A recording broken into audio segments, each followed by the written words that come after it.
ത്രിയേക ദൈവത്തിൻ്റെ അതിപരിശുദ്ധ തിരുനാമം വാഴ്ത്തപ്പെടട്ടെ. കർത്താവായ യേശു മിശിഹായിൽ അനുഗ്രഹിക്കപ്പെട്ട പ്രിയ സഹോദരങ്ങളെ, ജീവിതമാകുന്ന ഗ്രന്ഥത്തിൻ്റെ ഓരോ അധ്യായങ്ങളും വിശുദ്ധിയുടെ സുവർണ ലിപികൾ കൊണ്ട് എഴുതപ്പെട്ട പരിശുദ്ധനായ പരിമല തിരുമേനിയുടെ നിറഞ്ഞ സാന്നിധ്യത്തിൻ്റെ മറവിലാണ് നാം ഇവിടെ ആയിരിക്കുന്നത്. മലയാളത്തിൽ ഒരു ചൊല്ലുണ്ട്, കല്ലിൽ എഴുതി വെച്ചും ചെമ്പിൽ കൊത്തിവെച്ചും കാവ്യങ്ങളിലൂടെ പാടിയും ഒരു മനുഷ്യന് ചരിത്രത്തിൻ്റെ അനശ്വരതയായി മാറാം. കല്ലിൽ കൊത്തിവെച്ചും ചെമ്പിൽ എഴുതി വെച്ചും കാവ്യങ്ങളിലൂടെ പാടിയും ഒരു മനുഷ്യന് ചരിത്രത്തിൻ്റെ അനശ്വരതയായി മാറാം എന്ന് പറഞ്ഞാൽ, പരിശുദ്ധ പരിമല തിരുമേനി നൂറ്റാണ്ടുകളായി കാല യവനികയ്ക്കുള്ളിൽ മൺമറഞ്ഞ് ദൈവസന്നിധിയിൽ വിശ്രമിക്കുന്നുവെങ്കിലും അദ്ദേഹത്തിൻ്റെ വാക്കുകൾ ഇന്ന് കല്ലിൽ കൊത്തിവെച്ചിട്ടുണ്ട്, ചെമ്പിൽ എഴുതി വെച്ചിട്ടുണ്ട്. പല കവിതകളായി, പാട്ടുകളായി, പുസ്തകങ്ങളായി ആ വ്യക്തിത്വം ഇന്ന് സജീവമായി മനുഷ്യ മനസ്സുകളിൽ ഒരോർമ്മയായി, ദീപമായി കത്തി ജ്വലിച്ചുകൊണ്ട്, കത്തിപ്പടർന്നുകൊണ്ട് നിൽക്കുകയാണ്. ഇന്നും ജീവനുള്ള പരിശുദ്ധ പരിമല തിരുമേനിയുടെ നിറഞ്ഞ സാന്നിധ്യമാണ് നമ്മെ ഓരോരുത്തരെയും ഈ പരിശുദ്ധിയുടെ ഇടമായ ഈ പരിസരത്തേക്ക്, ഈ ദേവാലയത്തിലേക്ക് കൊണ്ടെത്തിക്കുന്നത്. ഓരോ ദിവസവും, ഓരോ നിമിഷവും ആ പരിശുദ്ധ പരിമല തിരുമേനിയുടെ ജീവനുള്ള സ്വരൂപം, ജീവനുള്ള മുഖം നമ്മുടെ മുമ്പിൽ എന്നും മായാതെ നിൽക്കുന്നു എന്നുള്ളതിൻ്റെ നാന്ദി കുറിക്കുന്ന ഒരനുഭവമാണ് ഇന്ന് നമ്മുടെ ഈ ദിവസത്തെ പ്രാർത്ഥനയും ഇവിടെ നടക്കുന്ന എല്ലാ ആരാധന ചടങ്ങുകളുമൊക്കെ.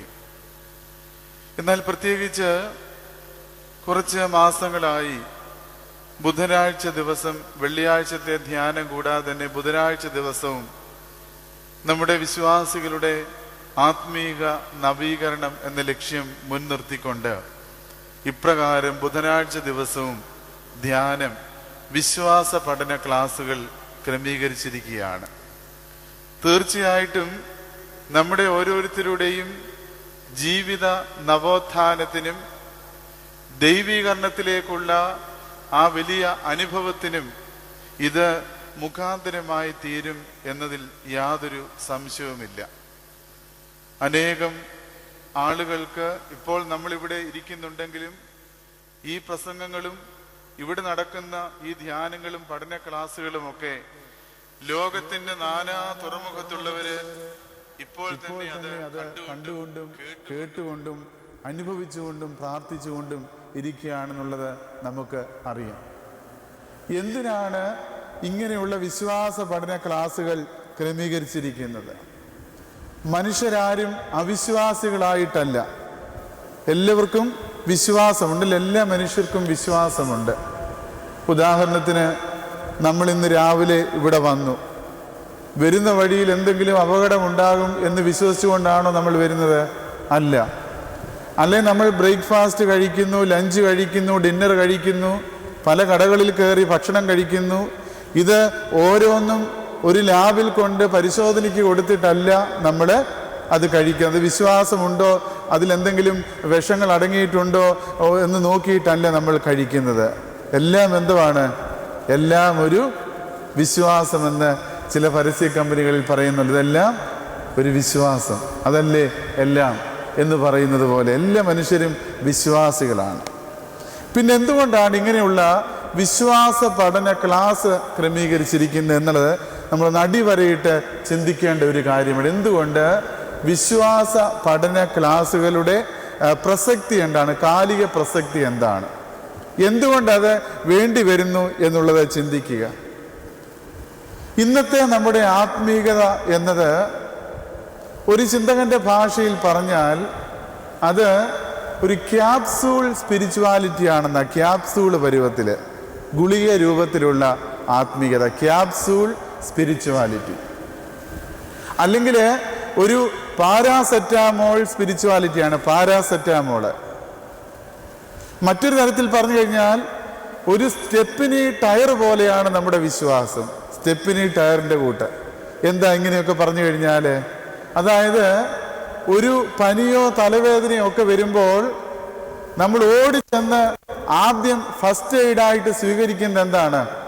പാരാസെറ്റാമോള്.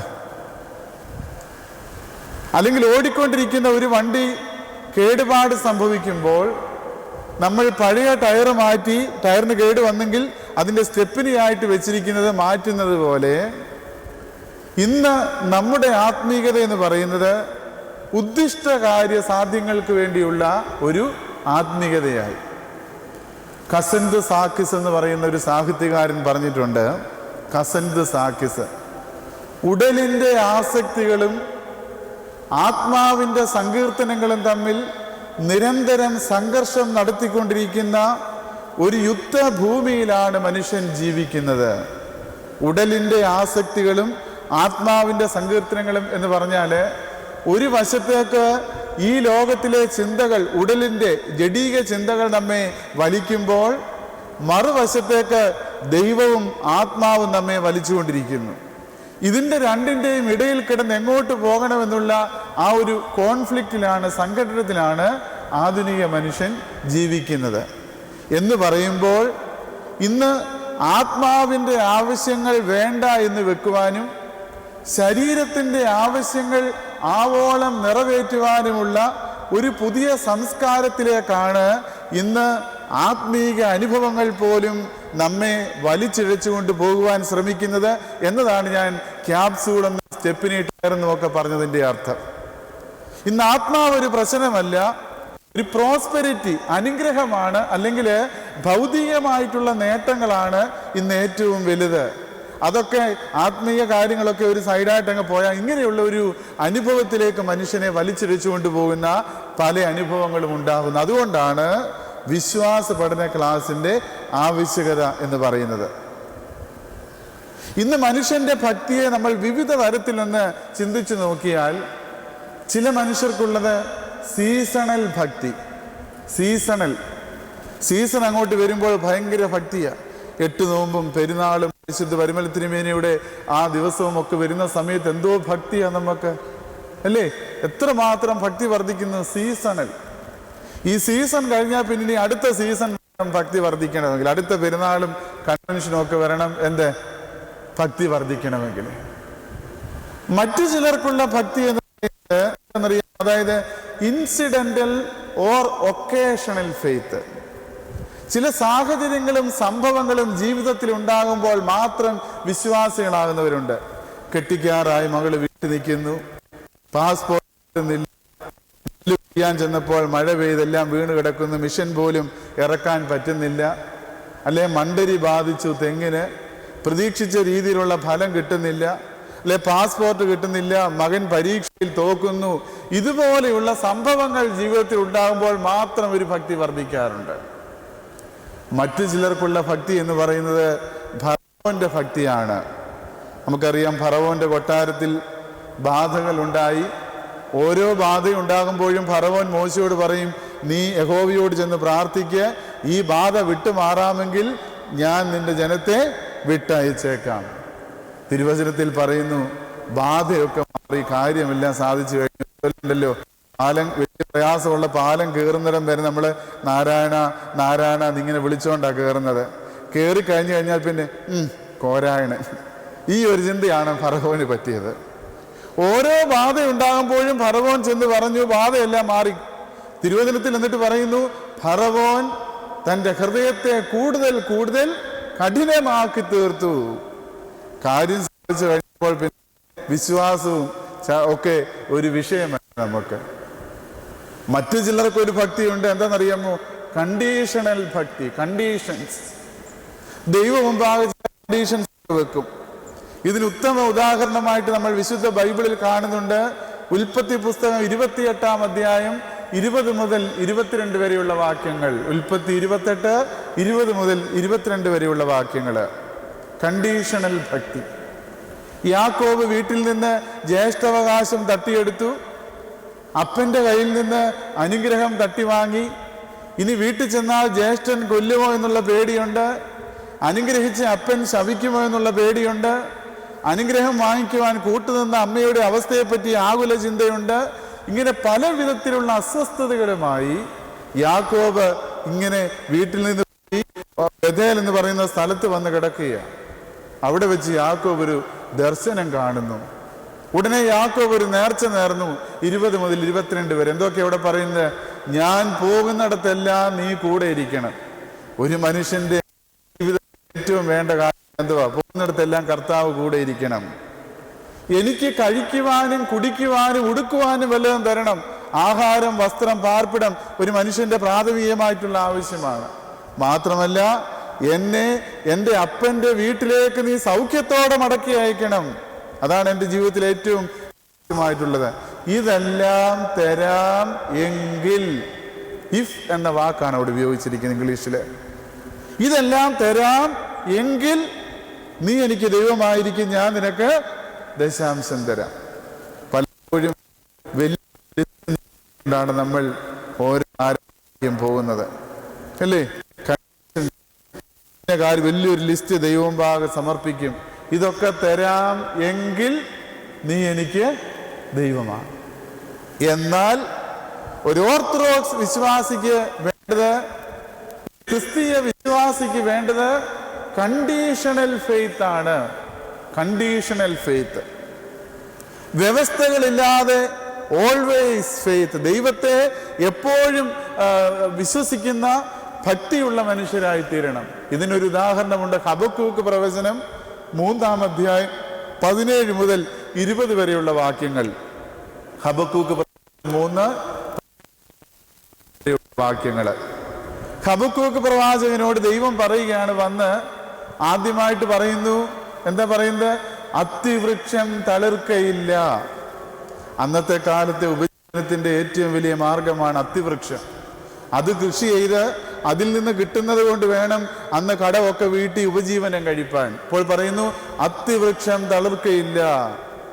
രണ്ടാമത് പറയുന്നു മുന്തിരി വള്ളിയിൽ അനുഭവം തരത്തില്ല. മുന്തിരി മറ്റ് ഒരു കൃഷിയായിരുന്നു. ഒലിവ് മരത്തിന്റെ പ്രയത്നം നിഷ്ഫലമായി പോകും. ഒലിവും അതിൽ നിന്ന് ഒലിവിന്റെ അനുഭവം നമുക്കറിയാം. ഒലിവെണ്ണ എന്നൊക്കെ പറയുന്നത് അതും വലിയൊരു കൃഷിയാണ്. അപ്പോൾ പ്രവാചകൻ വിചാരിച്ചു ആടിനെയും പശുവിനെയും ഒക്കെ വളർത്തി ജീവിക്കാമല്ലോ എന്ന്. അപ്പോഴെന്താ ദൈവോട് പറയുന്നത്? നിന്റെ ആട്ടിൻകൂട്ടം തൊഴുത്തിൽ നിന്ന് നശിച്ചു പോകും, നിന്റെ ഗോശാലകളിൽ കന്നുകാലികൾ ഉണ്ടായിരിക്കുകയില്ല.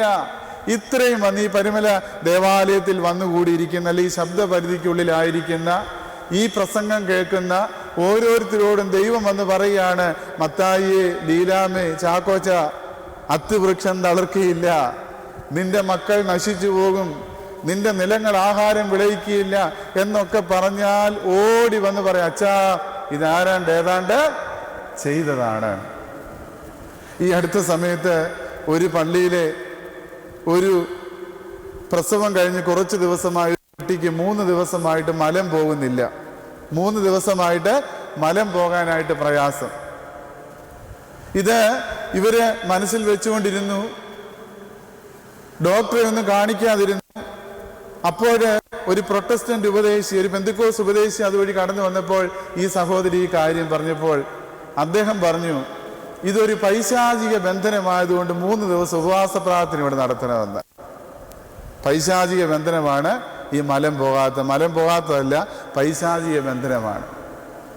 3 ദിവസം കഴിഞ്ഞിട്ടും മലം പോകുന്നില്ല, ബന്ധനം മാറിയില്ല. ആരോ ഒക്കെ പറഞ്ഞ് ആശുപത്രിയിൽ കൊണ്ടുപോയി. ആശുപത്രിയിൽ കൊണ്ടുചെന്നപ്പോൾ ഡോക്ടർ ഈ സ്ത്രീയെ വഴക്ക് പറഞ്ഞു, എൻ്റെ സഹോദരി നിങ്ങളായിട്ടല്ലേ ഇത് വിശ്വസിച്ച് അന്നേരപ്പോൾ തന്നെ ആശുപത്രി കൊണ്ടുവരേണ്ടതായിരുന്നല്ലോ. പ്രസവിച്ച് ഇത്ര ദിവസമായിട്ടേ ആയിട്ടുള്ളൂ ഈ കുഞ്ഞിന് മറ്റേ കുഞ്ഞുങ്ങളെ പോലെ പപ്സോ ഏത്തക്കായോ ഒന്നും കഴിക്കാനുള്ള പ്രായമായിട്ടില്ല.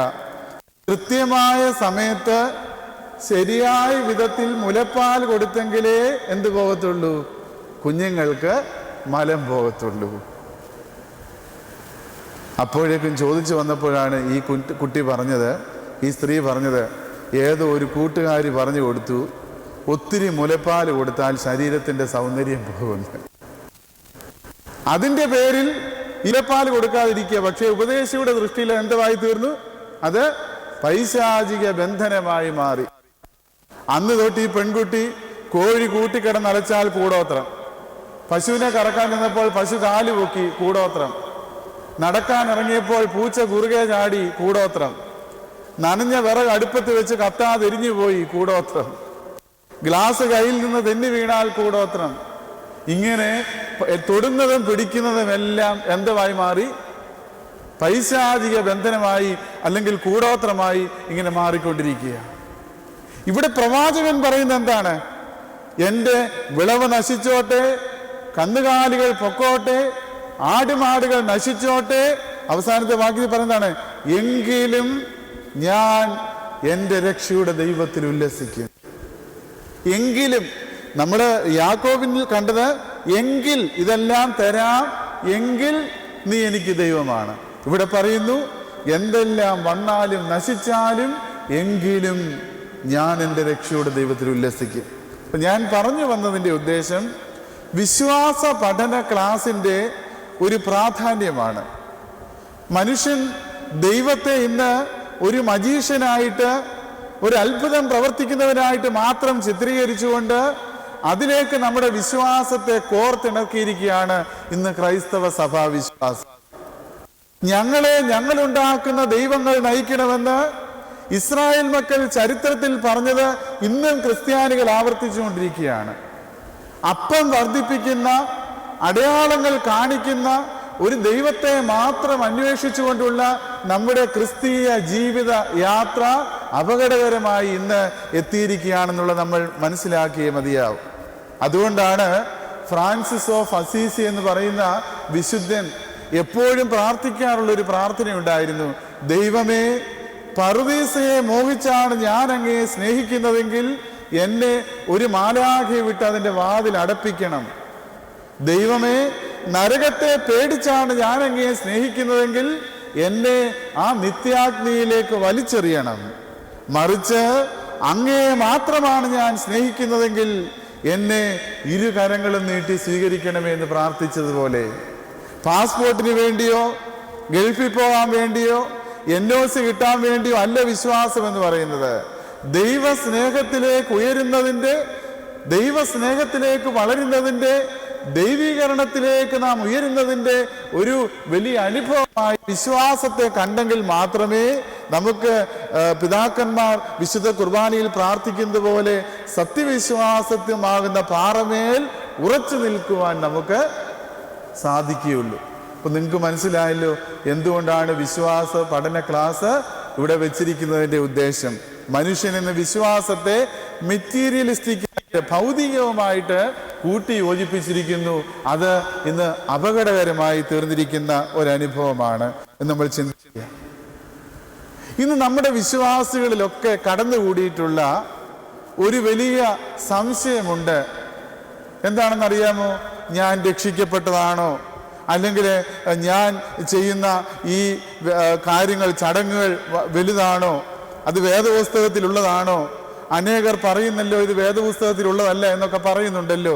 ഇത് നമ്മുടെ ഓർത്തഡോക്സ് വിശ്വാസികളിലെ ഒരു സംഘടനം സൃഷ്ടിച്ചിട്ടുണ്ട്. പലപ്പോഴും ഇതിന് ഉത്തരം കണ്ടെത്തുവാൻ സാധിക്കാതെ നമ്മൾ എന്ത് ചെയ്യുന്നു? പല വിധത്തിലുള്ള കാര്യങ്ങളെ ആശ്രയിച്ച് ചിലർ വീണു പോകുന്നു. ചിലർ ഷാപ്പിൽ മുണ്ടിട്ട് കയറുന്നത് പോലെ ഇവിടെയും അവിടെയുമായിട്ട് ശരീരം കൊണ്ട് പള്ളിയിലും ആത്മാവ് കൊണ്ട് പല കൂട്ടായ്മകളിലും ഒക്കെ ആയിട്ട് ഇങ്ങനെ നിൽക്കുക അത്രേ ചെയ്യുന്നത്. എങ്കിലും ഒരു കൺക്ലൂഷനിലെത്തുവാൻ സാധിച്ചിട്ടില്ല. നിങ്ങൾ കേട്ടിട്ടുണ്ടാകണം, ദേവലോകത്തെ പക്ഷിയാണ് അരയന്ന്. ദേവലോക പുരാണങ്ങളിലൊക്കെ വളരെ ചിത്രീകരിച്ചിരിക്കുന്ന ഒരു പക്ഷിയാണ് അരയന്നം. ഈ അരയന്നത്തിന് ഒരിക്കൽ തോന്നി കേരളത്തിലേക്ക് വന്നൊന്ന് സന്ദർശിക്കണമെന്ന് തോന്നി. അപ്പം അരയന്നം, അതിൻ്റെ ശൃംഗാരവും നടപ്പും രൂപവും ഭംഗിയും ഒക്കെ നമുക്കറിയാം അരയന്നത്തെ പറ്റി. അരയന്നം കേരളത്തിലേക്ക് വന്നു.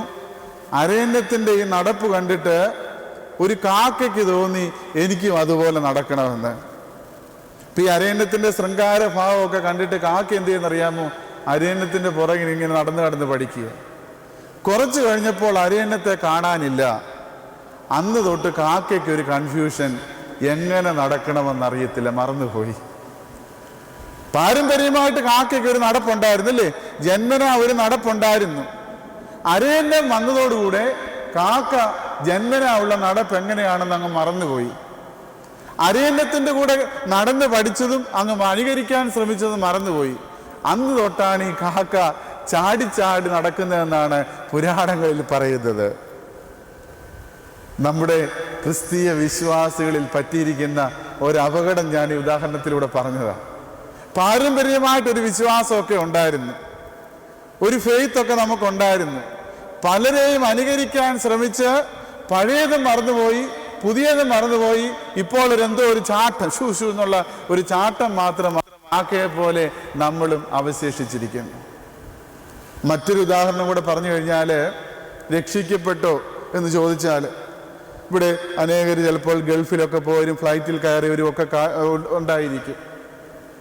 ആദ്യമായിട്ട് ഒരാൾ ഫ്ലൈറ്റിലേക്ക് പോവുകയാണ്, മോളെ കാണാൻ പോവുകയാണ്. മോള് പറഞ്ഞു, അച്ഛാനൊന്ന് വന്നേ പറ്റുകയുള്ളൂ, ഒന്ന് വരണമെന്ന് പറഞ്ഞ് മസ്കറ്റിലേക്ക് പോവുകയാണ്. അദ്ദേഹം ഒരു മാതിരിയൊക്കെ ചുറ്റിപ്പറ്റി ആ പലരോടൊക്കെ ചോദിച്ച് ഫ്ലൈറ്റേ കയറിയിരുന്നു.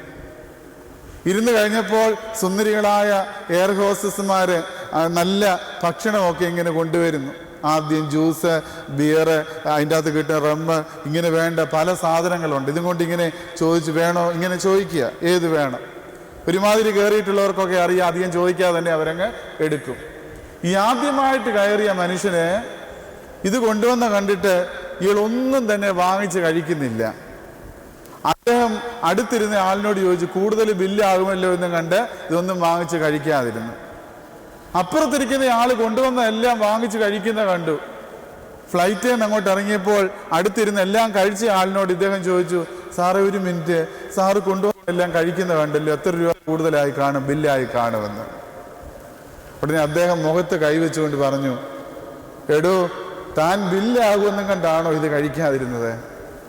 താൻ ടിക്കറ്റ് എടുത്തപ്പോൾ തന്നെ ഈ സാധനങ്ങൾക്ക് വേണ്ടിയുള്ള ഭക്ഷണത്തിലൂടെയുള്ള പൈസ കൊടുത്തിട്ടുണ്ട്. നമ്മുടെ ഡ്യൂട്ടി എന്തുവാ, വാങ്ങിച്ച് കഴിച്ചുകൊണ്ടാ മതി. അപ്പോഴാണ് അയക്ക് അബദ്ധം മനസ്സിലായത്. നമ്മുടെ ക്രൈസ്തവ ഓർത്തഡോക്സ് വിശ്വാസികൾക്കൊരു സംശയമുണ്ട്, രക്ഷിക്കപ്പെട്ടോ? കോഴിയെ ഇനി കോഴിയാക്കേണ്ട കാര്യമുണ്ടോ? ചില പാസ്റ്റർമാരും ചോദിക്കും, നീ രക്ഷിക്കപ്പെട്ടോ, കോഴിയെ കോഴിയാക്കേണ്ട കാര്യമുണ്ടോ? അതേപോലെ ഒരു പട്ടിയെ കോഴിയാക്കണമെങ്കിൽ ചിലതൊക്കെ നമ്മൾ ചെയ്യേണ്ടി വരും എന്ന് പറഞ്ഞു കഴിഞ്ഞാൽ ഒരു ശക്തമായിട്ട് പറയുവാൻ നമുക്ക് സാധിക്കുന്നില്ല. ഒരു ക്രിസ്ത്യാനിയെ ക്രിസ്ത്യാനിയാക്കേണ്ട കാര്യം ഇല്ല എന്ന് ചങ്കുറ്റത്തോടെ പറയുവാൻ നമുക്ക് സാധിക്കണം. അതാണ് വിശ്വാസം എന്ന് പറയുന്നത്. ഫ്ലൈറ്റിൽ കയറിയ ആളിൻ്റെ വീട്ട് യേശു ക്രിസ്തു കുരിശിൽ മരിച്ചതോടുകൂടി ഞാൻ രക്ഷിക്കപ്പെട്ടു. പിന്നെന്തിനാ കർത്താവ് ഇപ്പൊ നമ്മൾ വേദപുസ്തകം പൊക്കി പിടിച്ചുകൊണ്ട് പറയേണ്ട കാര്യമൊന്നുമില്ല. ഞാൻ ഏപ്രിൽ 14 രാത്രിയിൽ ഒരു മുറിയിലായിരുന്നപ്പോൾ ഒരു പ്രാവിന്റെ രൂപത്തിൽ ഒരാളെ കണ്ടു, ഞാൻ രക്ഷിക്കും, അതൊന്നും പറയേണ്ട കാര്യമില്ല. നീ വിശ്വസിച്ചാലും വിശ്വസിച്ചില്ലെങ്കിലും യേശുക്രിസ്തു കുരിശിൽ മരിച്ചതോടുകൂടെ നമ്മൾ എന്താ ചെയ്തിരിക്കുന്നത്? നമ്മൾ ഓരോരുത്തരും രക്ഷിക്കപ്പെട്ടവരാണ്. പിന്നെ 3 തലത്തിലുള്ള രക്ഷയുണ്ട്. രക്ഷിക്കപ്പെട്ടു, രക്ഷിക്കപ്പെട്ടുകൊണ്ടിരിക്കുന്നു എന്ന് പറയുന്ന വാക്ക് തെറ്റാ. ഇനി എന്നാ രക്ഷിക്കപ്പെടുന്നത്? രക്ഷിക്കപ്പെട്ടു, രക്ഷയുടെ അനുഭവം വളർന്നുകൊണ്ടിരിക്കുന്നു, രക്ഷിക്കപ്പെടും എന്നാണ്. പൂർണ്ണമായ രക്ഷ നമുക്ക് സ്വർഗത്തിൽ വെച്ച് കർത്താവ് തരുന്ന ആ ഒരു വലിയ രക്ഷയാണ്. ഇപ്പൊ രക്ഷിക്കപ്പെട്ടുകൊണ്ടിരിക്കുന്നു എന്നല്ല പറയേണ്ടത്, രക്ഷയുടെ അനുഭവത്തിൽ ഞാൻ എന്ത് ചെയ്യുന്നു? വളർന്നുകൊണ്ടിരിക്കുന്നു. അപ്പോൾ ഇതുപോലെയുള്ള സംശയങ്ങൾ ഇങ്ങനെയുള്ള ക്ലാസ്സുകളിൽ വെച്ച് തീരണമെന്നാണ് ഇവിടെ ആഗ്രഹിക്കുന്നത്. വേദപുസ്തകത്തിൽ ഉള്ള കാര്യങ്ങളാണ് ഞങ്ങൾ ചെയ്യുന്നത് എന്ന് ആരെങ്കിലും അവകാശപ്പെട്ട് കഴിഞ്ഞാൽ വേദപുസ്തകത്തിൽ എന്തെല്ലാം കാര്യങ്ങൾ പറഞ്ഞിരിക്കുന്നു. ഞാൻ പണ്ടൊരിക്കൽ ഇവിടെ വന്ന് പ്രസംഗിച്ചപ്പോൾ പറഞ്ഞിട്ടുണ്ട്, ഇന്ന് എല്ലാ സഭാ വിഭാഗങ്ങൾക്കും പറ്റിയ വേദവാക്യങ്ങൾ ബൈബിളിൽ കിടപ്പുണ്ട്. ഇടി വലിക്കുന്നവർക്കും പറ്റിയ വാക്യങ്ങൾ ബൈബിളിൽ കിടപ്പുണ്ട്. വേണമെങ്കിൽ സങ്കീർത്തനം 18-ാം അധ്യായത്തിൽ പറയുന്നുണ്ട്, സ്വർഗത്തിലേക്ക് നോക്കിയപ്പോൾ യഹോവയുടെ വായിൽ തീയും മൂക്കിൽ പുകയും കയ്യിൽ തീക്കനലും കണ്ടു. ഇപ്പൊ സിഗരറ്റ് വലിക്കാൻ ആഗ്രഹിക്കുന്ന ഒരു വ്യക്തി വേദപുസ്തകത്തിൽ എന്തെങ്കിലും പശ്ചാത്തലം ഉണ്ടോ എന്ന് ചോദിച്ചു കഴിഞ്ഞാൽ അവനും വേണം എടുത്തു പറയാൻ, എന്തുവാ? യഹോവയുടെ കയ്യിൽ തീക്കനൽ കണ്ടു, വായിൽ എന്ത് കണ്ടു? തീ കണ്ടു, മൂക്കിൽ ഒരു സിഗരറ്റ് വലിക്കുന്നവന്റെ അനുഭവം അതാണല്ലോ. കയ്യിൽ തീപ്പെട്ടിയുണ്ട്, വായിൽ തീയുണ്ട്, മൂക്കിലൂടെ പുക വരുന്നു. പൈസ പലിശയ്ക്ക് കൊടുക്കുന്നവർക്കും പറ്റിയ വാക്യങ്ങൾ വേണേ ബൈബിളിലുണ്ട്. യേശു ഒരാളെ വിളിച്ച് 5 കൊടുത്തിട്ട് പറഞ്ഞു, നീ 5 കൂടെ ഉണ്ടായിക്കണമെന്ന്. 2 കൊടുത്തിട്ട് പറഞ്ഞു, 2 കൂടെ ഉണ്ടായിക്കണം. നോമ്പ് തുടങ്ങിയ സമയത്ത് അച്ഛാ ഇറച്ചി കഴിക്കുന്നത് ശരിയാണോ? ഇത്രയും ഈ 50 നോമ്പൊക്കെ ആയിട്ട് ഇറച്ചിയും മീനൊക്കെ വാങ്ങിക്കാൻ നിൽക്കുന്നത് ഇത്തിരി പ്രയാസമുള്ള കാര്യമല്ലേ? ഉടനെ ബൈബിളിലെ വാക്യം എടുത്തത്, യേശു പറഞ്ഞു, മനുഷ്യന്റെ അകത്തോട്ട് പോകുന്നൊന്നും അവനെ അശുദ്ധനാക്കുന്നില്ല. മദ്യം കുടിക്കുന്നവര് നോക്കിയപ്പോൾ പൗലോസ് അപ്പോസ്തലൻ തീമോഥെയോസിനോട് പറയുന്നു, ക്ഷീണമുള്ളത് കൊണ്ട് അല്പം വീഞ്ഞും കൂടെ സേവിച്ചുകൊള്ളാൻ. ഒരു പെണ്ണിനെ പ്രേമിച്ചുകൊണ്ട് നടക്കുന്ന വ്യക്തി ഉത്തമഗീത നോക്കിയപ്പോൾ കാണുന്നു, മകനെ നിന്റെ പ്രേമത്തെ ഇളക്കരുത്, ഉണർത്തിക്കോണം. പരീക്ഷയ്ക്ക് 3 പ്രാവശ്യമായി തോക്കുന്നു ഒരു ചെറുക്കൻ. വരയ്ക്കടിയിൽ ഫുൾ മാർക്കുണ്ട്. നമുക്കറിയാം, വരയ്ക്കടിയിൽ ഫുൾ മാർക്ക് കിട്ടിക്കഴിഞ്ഞാൽ യാതൊരു പ്രയോജനമില്ല, മോളിൽ കിട്ടണം മാർക്ക്. വീട്ടുകാർക്ക് ആകെപ്പാടെ ആശങ്ക, എന്ത് ചെയ്യണം?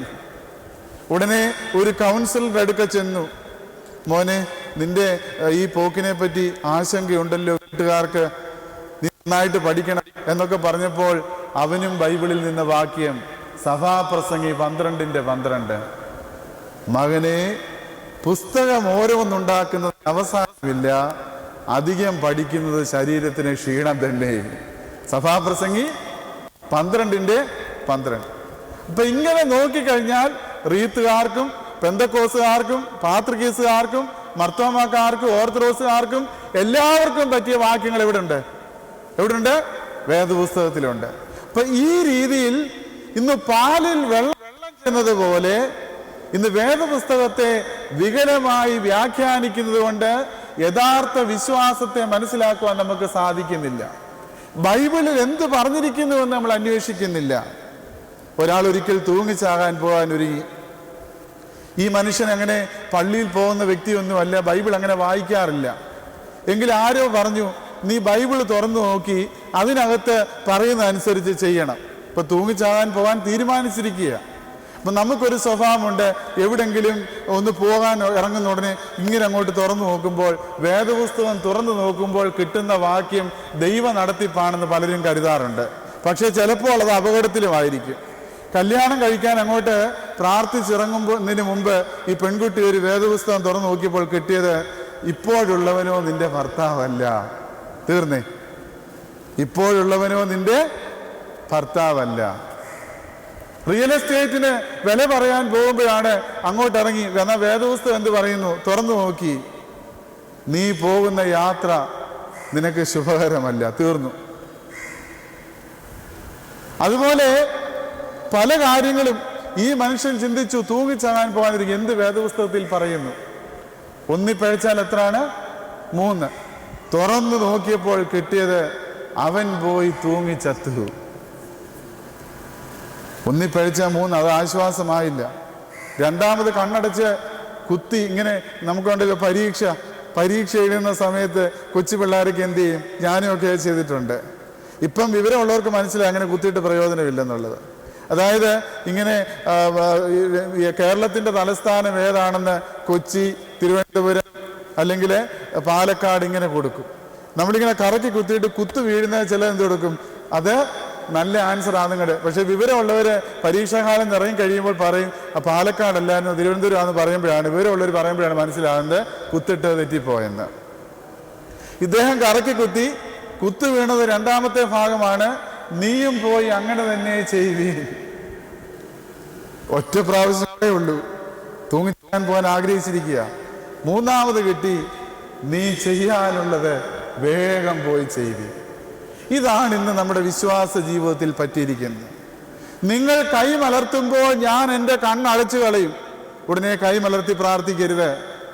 നിങ്ങൾ ധൂപം വീശുന്നത് എനിക്ക് അറപ്പാകുന്നു, ധൂപക്കുറ്റി വീശരുത്. രഥങ്ങൾ ചടുചട ഓടുന്നു, അത് എന്തിനെ പറ്റിയാണ്? ട്രിപ്പറിനെ പറ്റിയാണ് പറഞ്ഞിരിക്കുന്നത്, ലോറിയെ പറ്റിയാണ്.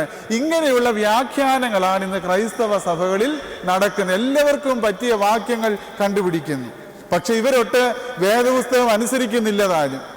വേദപുസ്തകം അനുസരിച്ചാണ് ജീവിക്കുന്നത് എന്ന് പറഞ്ഞു കഴിഞ്ഞാൽ യേശു പള്ളിയിൽ പോയത് എങ്ങനെയാ പോയത്? യേശു ഹോശാനിക്ക് പള്ളിയിൽ പോയത് എങ്ങനെയാ? കഴുതപ്പുറത്താ പോയത്. എത്ര പേരിന്ന് ഇവിടെ കഴുതപ്പുറത്ത് വന്നിട്ടുണ്ട്? അല്ല, എത്ര പെന്തിക്കോസുകാർ കഴുതപ്പുറത്ത് പോകുന്നു പള്ളിയിൽ? പഞ്ചായത്തിൽ നിന്ന് കരം ചോദിക്കാൻ ആൾ വന്നപ്പോൾ ചൂണ്ടയിടാൻ പറഞ്ഞു പോയി. 2 മാസമൊക്കെ പഞ്ചായത്തുകാർ സഹിക്കും, ഞാൻ ചൂണ്ടയിടത്തെന്ന് പറഞ്ഞു കഴിഞ്ഞാൽ 3-ാമത്തെ പ്രാവശ്യം അവര് ഫ്യൂസ് ഊരിക്കൊണ്ട് അങ്ങ് പോകും. അതുപോലെ തന്നെ യേശു ചാട്ടവാറ് കൊണ്ട് അടിക്കപ്പെട്ടു. എത്ര പേരൊന്നും അടിക്കപ്പെടുന്നു ചാട്ടവാറ് കൊണ്ട്? സ്വർണം ഇടരുതെന്ന് പറയുമ്പോൾ തന്നെ ആ കൂട്ടത്തിൽ 2 തീമോത്തിയോസ് 1:10 പറയുന്നുണ്ട് തുണി ഉടുക്കരുതെന്ന് പറയുന്നുണ്ട്. 2 തീമോത്തിയോസ് 1:10 പറയുന്നു, നിങ്ങളുടെ അലങ്കാരം വസ്ത്രം ഉടുക്കുന്നതും പൊന്നണിയുന്നതും അല്ല. അങ്ങനെ ഉണ്ടെങ്കിൽ സ്വർണം ഇടുന്നത് മാത്രമല്ല, തുണി ഉടുക്കുന്നതും എന്താണ്? വേദപുസ്തകത്തിൽ തുണി ഉടുക്കരുതെന്നും പറഞ്ഞിട്ടുണ്ട്. അതൊക്കെയാണോ പറഞ്ഞിരിക്കുന്നത്? ഇപ്പോൾ വേദപുസ്തകത്തിൽ അതിനു മുമ്പും പിമ്പും എന്ത് പറഞ്ഞിരിക്കുന്നു എന്നതാണ് നമ്മുടെ ഏറ്റവും വലിയ അനുഭവമാകേണ്ടത്. ഞാൻ പോകട്ടെ, ഞാൻ പറഞ്ഞു വന്നത് വിശ്വാസ ജീവിതത്തിൽ ഇതുപോലെയുള്ള ചില വൈകല്യങ്ങൾ സംഭവിച്ചുകൊണ്ടിരിക്കുന്നു. അതുകൊണ്ടാണ് നമുക്ക് വിശ്വാസ പഠനം ആവശ്യമായി വരുന്നത്. ഇന്നത്തെ വിശ്വാസ പഠന ക്ലാസ്സിൽ ഞാൻ എടുക്കുവാൻ ആഗ്രഹിക്കുന്നത് മരിച്ചവർ എവിടെ എന്ന ചോദ്യമാണ്. മരിച്ചവർ എവിടെ? മരിച്ചവർ എവിടെ? ഇതാണ് മരണം. നമ്മുടെ ഓർത്തഡോക്സ് സഭയുടെ ശവസംസ്കാര പുസ്തകം നിങ്ങളൊന്ന് പഠിച്ചു നോക്കിയാൽ, ഒന്ന് നോക്കിയാൽ അതിന് പുറത്ത് എഴുതിയിരിക്കുന്നത് ഊഫോയോ എന്ന സുറിയാനി പദമാണ്. ഊഫോയോ ശവസംസ്കാരത്തിന് നമ്മൾ ഉപയോഗിക്കുന്ന സുറിയാനി പദമാണ് ഊഫോയോ. ആ പുസ്തകം ഒന്ന് നോക്കിയാൽ നിങ്ങൾക്ക് മനസ്സിലാകും. ഓർത്തഡോക്സ് സഭയുടെ പഠിപ്പിക്കൽ ഈ ഊഫോയോ എന്ന വാക്കിന് 4 അർത്ഥമാണുള്ളത് മരണത്തിന്. ഒന്ന്, ടു ഫോൾഡ് എന്നാണ്. ടു ഫോൾഡ് എന്ന് പറഞ്ഞ അർത്ഥം എന്താണ്? മടക്കുക. ടു ഫോൾഡ്, മടക്കുക. ദൈവം ഈ ലോകത്തിൽ ഈ മരിച്ച വ്യക്തി ജനിച്ചപ്പോൾ വിരിച്ചു കൊടുത്ത കിടക്ക ദൈവം ചുരുട്ടി മടക്കി എടുക്കുന്ന ഒരു അനുഭവമാണ് എന്ത്? മരണം. അതാണ് ടു ഫോൾഡ്, മടക്കുക എന്നത്. 2, ടു റിട്ടേൺ എന്നാണ് പറയുന്നത്. മടങ്ങി വരിക. എവിടേക്ക്? വിളിച്ചവന്റെ അടുത്തേക്ക് മടങ്ങി ചെല്ലുന്ന ഒരു അനുഭവം. 3, ടു ട്രാൻസ്ഫർ. ഒരു സ്ഥലത്ത് നിന്ന് മറ്റൊരു സ്ഥലത്തേക്ക് ട്രാൻസ്ഫർ ആക്കുന്നത് പോലെ നശ്വര ലോകത്ത് നിന്ന് ദൈവ സന്നിധിയിലേക്കുള്ള ഒരു ട്രാൻസ്ഫർ ആണ് മരണം. 4, ടു ട്രാൻസ്ഫോർമേഷൻ, രൂപാന്തരീകരണം. ഒരു ഭൂമിയിൽ നമുക്കൊരു വെറുതോ വലുതോ ആയ വൃക്ഷമായി മാറും. ജലഗണങ്ങൾ നീരാവിയായി മുകളിലേക്ക് പൊങ്ങുന്നുവെങ്കിലും മേഘവുമായി ഘനീഭവിച്ച് വീണ്ടും ജലകണങ്ങളായി മഴത്തുള്ളികളായി താഴേക്ക് പതിക്കും. സൂര്യൻ അസ്തമിക്കുന്നുവെങ്കിലും വീണ്ടും ഉദിക്കുമെന്നുള്ള പ്രത്യേകത. അതാണ് ടു ട്രാൻസ്ഫോർമേഷൻ, രൂപാന്തരീകരണം പ്രാപിക്കുവാൻ വേണ്ടിയുള്ള ഒരു ഒരുക്കമാണ് മരണം എന്ന് പറയുന്നത്. അപ്പോൾ സഭയുടെ പഠിപ്പിക്കൽ അനുസരിച്ച് മരണം എന്ന് പറഞ്ഞാൽ ടു ഫോൾഡ്, മടക്കുക, ടു റിട്ടേൺ, മടങ്ങി വരിക, ടു ട്രാൻസ്ഫർ, യാത്രയാക്കുക, ടു ട്രാൻസ്ഫോർമേഷൻ, രൂപാന്തരീകരണം പ്രാപിക്കുക. ഇതാണ് നമ്മുടെ പഠിപ്പിക്കലെങ്കിൽ ഈ വാങ്ങിപ്പോയവർ എവിടെയാണ്? സഭ ഉപയോഗിക്കുന്ന 3 പദങ്ങൾ നമ്മുടെ ആരാധനാക്രമങ്ങളിലും ശവസംസ്കാര ശുശ്രൂഷയിലും ഒക്കെ പങ്കെടുത്താൽ 3 പദങ്ങളാണ് മരിച്ചവർക്ക് വേണ്ടി സഭ ഉപയോഗിക്കും. മരിച്ചവർ എന്ന് നമ്മൾ കോമൺ ആയിട്ട് പറയുന്നെങ്കിലും മറ്റു 3 പദങ്ങളാണ് ഉപയോഗിക്കുന്നത്. 1, നിദ്ര പ്രാപിക്കുക. മരണം എന്ന് പറയുന്നത് ഇസ് എ സ്ലീപ്പിംഗ്, നിദ്ര പ്രാപിക്കുകയാണ്. യോഹന്നാന്റെ സുവിശേഷം 11:1 പറയുന്നുണ്ട്, ലാസർ നിദ്ര പ്രാപിച്ചെങ്കിലും ഞാൻ അവനെ ഉണർത്തുവാൻ പോകുന്നു. സ്തേഫാനോസ് നിദ്ര പ്രാപിച്ചു എന്നാണ് ബൈബിളിൽ പറയുന്നത്. ഇപ്പൊ സ്ലീപ്പിംഗ് ആണ്, ഇറ്റ് ഈസ് എ സ്ലീപ്പിംഗ്. അതാണ് മരണം, നിദ്ര പ്രാപിച്ചവർ. രണ്ടാമത് നമ്മൾ ഉപയോഗിക്കുന്ന വാക്ക് വാങ്ങിപ്പോവുക, വാങ്ങിപ്പോയവർ എന്നാണ് പറയുന്നത്. ഒരു സ്ഥലത്ത് നിന്ന് മറ്റൊരു സ്ഥലത്തേക്കുള്ള വാങ്ങിപ്പോക്കാണ്. 3, പരേതർ, അല്ലേ? പരേതർ എന്ന വാക്കാണ്. പരേതരായ, പരേതരുടെ ആത്മാക്കൾ എന്നൊക്കെ പറയുമ്പോൾ പരേതർ. എന്താണ് പരേതർ എന്ന വാക്കിന് അർത്ഥം? പരമ്പൊരുളായ ദൈവത്തിൽ ചെന്ന് ലയിക്കുന്നവർ. അതാണ് പരന്ന് പറഞ്ഞ ദൈവം, പരമ്പൊരുളായ ദൈവത്തിൽ ചെന്ന് ലയിക്കുന്നവർ എന്ന വാക്ക് ആണ്, അർത്ഥമാണ് ഇതിനുള്ളത്, പരേതർ എന്ന വാക്കിന് ഉള്ളത്. നമ്മൾ ചിന്തിക്കുക, ഇനിയും ഇങ്ങനെയൊക്കെയുള്ള വലിയ വിശ്വാസമാണ് സഭയുടേതെങ്കിൽ ഈ വാങ്ങിപ്പോയവർ, നിദ്ര പ്രാപിച്ചവർ, ഈ പരേതർ എവിടെയാണ്? വാങ്ങിപ്പോയവരെ നിരന്തരമായി ഓർക്കുന്ന ഒരു വലിയ അനുഭവമാണല്ലോ നമ്മുടെ സഭയ്ക്കുള്ളത്. എങ്ങനെയൊക്കെയാണ്? കുക്കിലിയോനുകൾ ചൊല്ലുന്നു അല്ലേ? മക്കളിലെ അപ്പൻ കൃപ ചെയ്യുവതുപോലെ ഇങ്ങനെയൊക്കെ ചൊല്ലി അവരെ ഓർക്കുന്നു. അതുപോലെ തന്നെ വിവിധ തരത്തിലുള്ള പ്രാർത്ഥനകൾ, ഏത് പ്രാർത്ഥന എടുത്താലും ഏറ്റവും അവസാനം പറയുന്നത് ഇവിടുത്തെ വാങ്ങിപ്പോയവരെ നിത്യകൂടാരങ്ങൾക്ക് യോഗ്യരാക്കണമെന്ന് പറഞ്ഞുകൊണ്ട് അവസാനിപ്പിക്കുന്നത്. അതുപോലെ വാങ്ങിപ്പോയവർക്ക് വേണ്ടി ധൂപാർച്ചനകൾ നടത്തുന്നു. വാങ്ങിപ്പോയവരുടെ പേരുകൾ നിരന്തരമായി വിശുദ്ധ കുർബാനയിലൊക്കെ ഓർത്ത് പ്രാർത്ഥിക്കുന്നു. വാങ്ങിപ്പോയവർക്ക് വേണ്ടി 3 തുബ്ദേനുകൾ തന്നെയുണ്ട്. 3 തുബ്ദേൻ ജീവനുള്ളവർക്ക്, 3 വാങ്ങിപ്പോയവർക്കും. അങ്ങനെ ഒത്തിരി ഇടങ്ങളിൽ പരിശുദ്ധ സഭ വാങ്ങിപ്പോയവർക്ക് വേണ്ടി പ്രാർത്ഥിക്കുന്നുണ്ട്. ഇനി നമുക്ക് ചിന്തിക്കാം, വേദപുസ്തക അടിസ്ഥാനത്തിൽ മരിച്ചുപോയവർ, വാങ്ങിപ്പോയവർ എവിടെ? അവരോടുള്ള നമ്മുടെ വിശ്വാസം എന്ത്? ഒന്നാമത് ചിന്തിക്കുക, മരിച്ചവർക്ക് വേണ്ടി പ്രാർത്ഥിക്കാത്ത സഭകൾക്ക് ആത്മാവിനെ പറ്റി തിരിച്ചറിവില്ലാത്തതാണ് പ്രധാനം. മരിച്ചവർക്ക് വേണ്ടി പ്രാർത്ഥിക്കാത്ത സഭകളുടെ കുഴപ്പം എന്താണ്? ആത്മാവിനെ പറ്റിയുള്ള തിരിച്ചറിവ് അവർക്കില്ല. എന്താണ് ആത്മാവെന്ന് പറഞ്ഞു കഴിഞ്ഞാൽ? ദൈവത്തിൻ്റെ സ്വരൂപവും സാദൃശ്യവുമാണ് ആത്മാവ്. ഉൽപ്പത്തി 2:7. ശരീരത്തിൽ നിന്ന് ആത്മാവ് വേർപെട്ടാലും അതിനെന്തില്ല? ദൈവത്തിൻ്റെ സ്വരൂപമാകിയാൽ ആത്മാവ് നശിക്കുന്നില്ല, അതിന് അന്ത്യമില്ല. അതുകൊണ്ടല്ലേ കർത്താവ് സ്വർഗാരോഹണം ചെയ്തപ്പോഴും പറഞ്ഞത്, ഞാൻ പോകുന്നു, ഞാൻ പോയാൽ നിങ്ങൾക്ക് എന്തിനെ അയക്കും? ആത്മാവിനെ അയക്കും. അതാണ്, ആത്മാവിന് അന്ത്യമില്ല. അങ്ങനെയെങ്കിൽ മരണശേഷവും ആത്മാവ് സുബോധത്തോടു കൂടി ഇരിക്കുന്നു. ഈ ഒരു തിരിച്ചറിവാണ് നമ്മെ സംബന്ധിച്ച് വേണ്ടത്. ശരീരത്തിൽ നിന്ന് ആത്മാവ് പോയാലും അതിന് അന്ത്യമില്ല. ഭഗവത്ഗീത, ഹൈന്ദവ മതഗ്രന്ഥമായ ഭഗവത്ഗീതയിൽ പറയുന്നുണ്ട്, മനുഷ്യൻ ജീർണിച്ച വസ്ത്രങ്ങളെ ഉപേക്ഷിച്ച് പുതിയ വസ്ത്രം ധരിക്കുന്നത് പോലെയാണ് ആത്മാവ് ശരീരത്തെ ഉപേക്ഷിച്ച് പരമ്പൊരുളായ ബ്രഹ്മത്തിൽ ചെന്ന് ലയിക്കുകയാണെന്നാണ് ഭഗവത്ഗീതയിൽ പറയുന്നത്. രണ്ടാമത് ചിന്തിക്കേണ്ട കാര്യം, മരിച്ചവർക്ക് വേണ്ടിയുള്ള പ്രാർത്ഥനയും ചടങ്ങും ദൈവവചന വിരുദ്ധമായിരുന്നുവെങ്കിൽ യേശു തമ്പുരാൻ മരിച്ചവരെ ഉയർപ്പിച്ചതും അവരുടെ കല്ലറയ്ക്കൽ പോയി അവർക്ക് വേണ്ടി പ്രാർത്ഥിച്ചതും ദൈവവചന വിരുദ്ധമെന്ന് നാം സമ്മതിക്കേണ്ടി വരും. ശരിയല്ലേ? യേശു മരിച്ചവരുടെ കല്ലറയ്ക്കൽ പോയി പ്രാർത്ഥിച്ചു, അവരെ ഉയർപ്പിച്ചു. അങ്ങനെയെങ്കിൽ അത് ദൈവവചന വിരുദ്ധമാണെന്ന് നാം ചിന്തിക്കും. അതാണോ ശരി?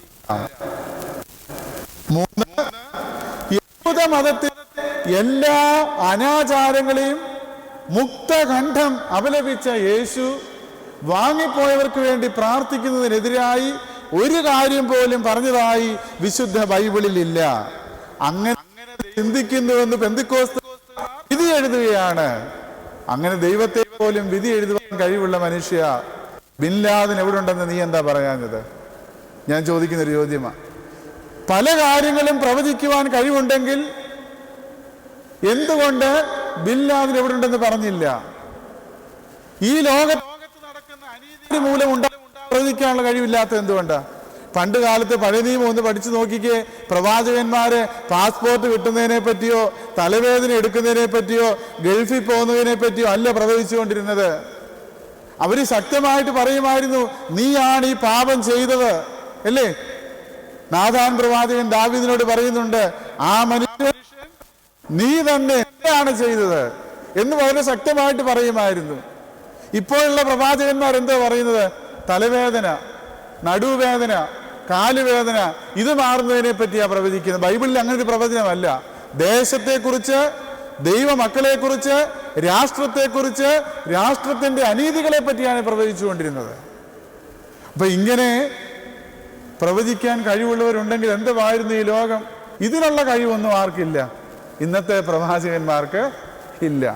പിന്നെ വല്ല വീടുകളിൽ വന്ന് നിരാശരായിരിക്കുന്ന പെണ്ണുങ്ങളെ സ്വാധീനിക്കാൻ വേണ്ടി എന്തെങ്കിലും പറഞ്ഞ് പ്രവചിക്കുന്നുവെന്ന് മാത്രം. അതിന് അബദ്ധവും പറ്റുന്നുണ്ട്. ഈയിടെ ഒരു പാസ്റ്റർ ഒരു വീട്ടിൽ ചെന്നു. അവിടുത്തെ സ്ത്രീക്ക് വയറിന് കാഴ്ചയിൽ അല്പം വലിപ്പം ഉണ്ടായിരുന്നു. ഒന്നും ചോദിക്കാതെ നിന്നുകൊണ്ട് പ്രാർത്ഥിച്ചു, കർത്താവെ സുഖകരമായൊരു പ്രസവം കൊടുക്കണമേ എന്ന്.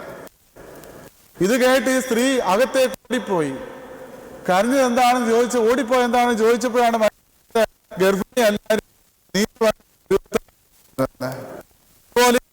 പ്രവചനത്തിൽ പറ്റുന്നുണ്ട്.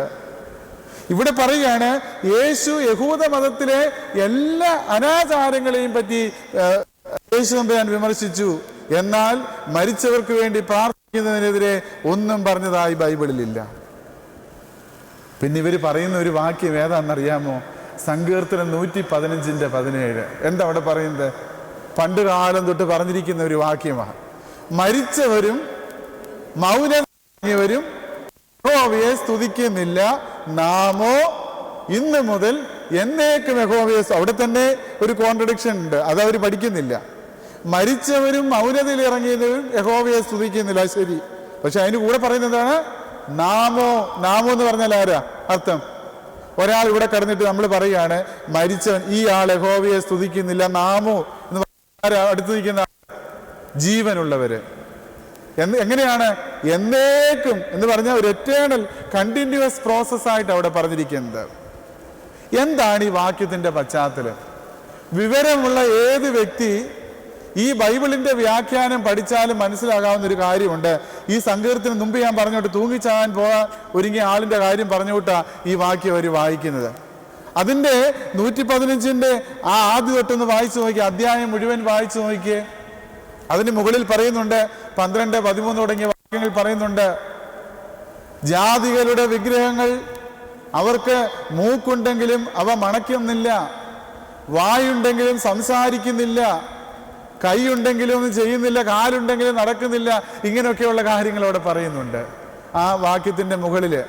അപ്പൊ അവിടെ പറഞ്ഞിരിക്കുന്ന സ്പഷ്ടം വിഗ്രഹാരാധികളെ പറ്റിയാണ്. അന്നത്തെ കാലത്ത് ഒത്തിരി രൂപങ്ങളും ഭാവങ്ങളും ഒക്കെ ഉണ്ടാക്കി ആരാധിക്കുന്നവരുണ്ടായിരുന്നു. ആ ഒരു പശ്ചാത്തലത്തിലാണ് പറയുന്നത്, ഈ വിഗ്രഹങ്ങളെ ആരാധിക്കുന്നവർ എവിടെയാണ്? അവര് മരിച്ചുപോയി, അവർ മരിച്ചിരിക്കുകയാണ്, ആത്മീയമായി മരിച്ചിരിക്കുകയാണ്. അവർ ദൈവത്തെ സ്തുതിക്കുന്നില്ല. നാമോ എങ്ങനെയുള്ളവരാണ്? ജീവനുള്ള ദൈവത്തെ, യഹോവയായ ദൈവത്തെ വിളിക്കുന്നവരാണ്. അവരെന്നും യഹോവയെ സ്തുതിച്ചു. ആണ് അവിടുത്തെ വാക്യം, അല്ലാതെ ഈ മരിച്ചു കിടക്കുന്നവരെ പറ്റി പറയുന്ന ഒരു വാക്യമല്ല. അങ്ങനെയാണെങ്കിൽ ഉൽപ്പത്തി പുസ്തകം 2-ാം അധ്യായം 17-ാം വാക്യത്തിൽ യഹോവയായ ദൈവം നന്മ തിന്മകളെ കുറിച്ചുള്ള അറിവിന്റെ വൃക്ഷത്തിന്റെ ഫലം നിങ്ങൾ തിന്നരുത്, തിന്നുന്ന നാളിൽ നിങ്ങൾ മരിക്കും. മരിച്ചവര് ഇല്ല, പക്ഷെ മരിച്ചു. എങ്ങനെ? ആത്മീയമായി അവര് മരിച്ചു. മുടിയനായ പുത്രൻ തിരിച്ചു വന്നപ്പോൾ പറയുന്നത് എന്താണ്? വിശുദ്ധ ലൂക്കോസിന്റെ സുവിശേഷം 15:32. ഈ മകൻ എന്താണ്?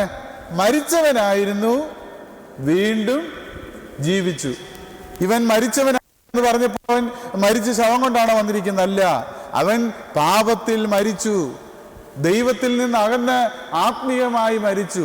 ഇതെല്ലാം വെച്ച് ചിന്തിച്ചു നോക്കുമ്പോൾ ഈ വാക്യം പറഞ്ഞിരിക്കുന്നത് എന്താണ്? ആത്മീയമായി മരിച്ചവരെ പറ്റിയാണെന്നുള്ളത് ആണ്. ഈ ഒരു സമയം നമുക്കുണ്ടാകരുത് ഈ ഒരു വാക്യത്തെ പറ്റി. ഇനി നമ്മൾ ചിന്തിക്കണം, ബൈബിളിൽ മരിച്ചവർക്ക് വേണ്ടി ആരെങ്കിലും പ്രാർത്ഥിച്ചതായിട്ട് തെളിവുകൾ ഉണ്ടോ? നമ്മൾ സ്വർഗത്തിൽ പോയി ഒന്നും അന്വേഷിക്കേണ്ട കാര്യമില്ല, അല്ലെ മരിച്ചവർ പ്രാർത്ഥിക്കുന്നുണ്ടോ എന്ന് അങ്ങ് പോയി അന്വേഷിച്ചിട്ട് വരേണ്ട കാര്യമൊന്നുമില്ല. നമ്മുടെ അടിസ്ഥാന it is the record of, അല്ലേ, ഗോഡ്സ് എക്സ്പീരിയൻസ്. ദൈവാനുഭവത്തിന്റെ ലിഖിത രൂപമാണ് എന്ത്? വിശുദ്ധ ബൈബിള്. അത് പരിശുദ്ധാത്മ പ്രേരിതമാണെന്നും ദൈവത്തിന്റെ വചനമാണെന്നും വിശ്വസിക്കുന്നുണ്ട് എങ്കിൽ വിശുദ്ധ ബൈബിളിൽ അനേകം സ്ഥലങ്ങളിൽ മരിച്ചവർക്ക് വേണ്ടി പ്രാർത്ഥിച്ചതായിട്ടും മരിച്ചവർ സജീവരായിട്ടിരിക്കുന്നതായിട്ടും പറയുന്നുണ്ട്. ഒന്നാമത്, യേശു ക്രിസ്തു മരിച്ചവർക്ക് വേണ്ടി പ്രാർത്ഥിച്ചു. വിശുദ്ധ യോഹന്നാൻ 11-ാം അധ്യായം 41-42 വാക്യങ്ങൾ. ലാസറിന്റെ കല്ലറയ്ക്കൽ പോയി നിന്നിട്ട് യേശു അവന് വേണ്ടി പ്രാർത്ഥിക്കുന്നു. അതുകൊണ്ടല്ലേ ലാസറിനെ കർത്താവ് അവിടെ ഉയർത്തെഴുന്നേറ്റത്. മരിച്ച ഒരാളിന്റെ കല്ലറയ്ക്കൽ പോയി പ്രാർത്ഥിക്കുന്നത് ദൈവവചന വിരുദ്ധമാണെങ്കിൽ ആദ്യം ആരാ പോയത്? യേശുവാ പോയത്. അങ്ങനെയെങ്കിൽ യേശുവിനെ നമ്മൾ എന്തോ പറയും? ഓർത്തഡോക്സുകാരെ കുറ്റം പറഞ്ഞോട്ടെ, യേശുവിനെ നമ്മൾ എന്തോ വിളിക്കേണ്ടത്? വേദവിരീതി എന്ന് വിളിക്കാൻ പറ്റും യേശുവിനെ? കാരണം യേശു ആ മാതൃക കാണിച്ചു തന്നത് മരിച്ചവർക്ക് വേണ്ടി പ്രാർത്ഥിക്കാൻ. അതുപോലെ തന്നെ രണ്ടാമത് ഏലിയാ പ്രവാചകൻ പ്രാർത്ഥിച്ചു. 1 രാജാക്കന്മാർ 17-ാം അധ്യായം 20-ാം വാക്യത്തില് അവൻ യഹോവയോട്, എന്റെ ദൈവമായ യഹോവേ, ഞാൻ വന്ന് പാർക്കുന്ന ഇവിടുത്തെ വിധവയുടെ മകനെ കൊല്ലുവാൻ തക്കവണ്ണം നീ അവൾക്ക് അനർത്ഥം വരുത്തിയോ? ഇവിടെ ഏലിയാവ് സാറേഫാത്തിലെ വിധവയുടെ മരിച്ച മകന് വേണ്ടി പ്രാർത്ഥിക്കുന്നു. 3 ഏലീശ പ്രവാചകൻ മരിച്ചവർക്ക് വേണ്ടി പ്രാർത്ഥിച്ചു. 2 രാജാക്കന്മാർ 4:33. ശൂനേംകാരത്തിയുടെ മരിച്ച മകന് വേണ്ടി ഏലീശ പ്രവാചകൻ പ്രാർത്ഥിക്കുന്നുണ്ട്. അവൻ വാതിലടച്ച് യഹോവയോട് പ്രാർത്ഥിച്ചു. എന്തിനാ ഏലീശ പ്രവാചകൻ ആർക്കു വേണ്ടിയാ പ്രാർത്ഥിച്ചത്? ഈ മരിച്ചു കിടക്കുന്ന ശൂനേംകാരത്തിയുടെ മകന് വേണ്ടിയാണ് പ്രാർത്ഥിക്കുന്നത്. മോശ പ്രാർത്ഥിക്കുന്നത് എല്ലാ ദിവസവും വിശുദ്ധ കുർബാനയിൽ സമാപന ശുശ്രൂഷയിൽ നമ്മൾ പാടുന്നുണ്ട്.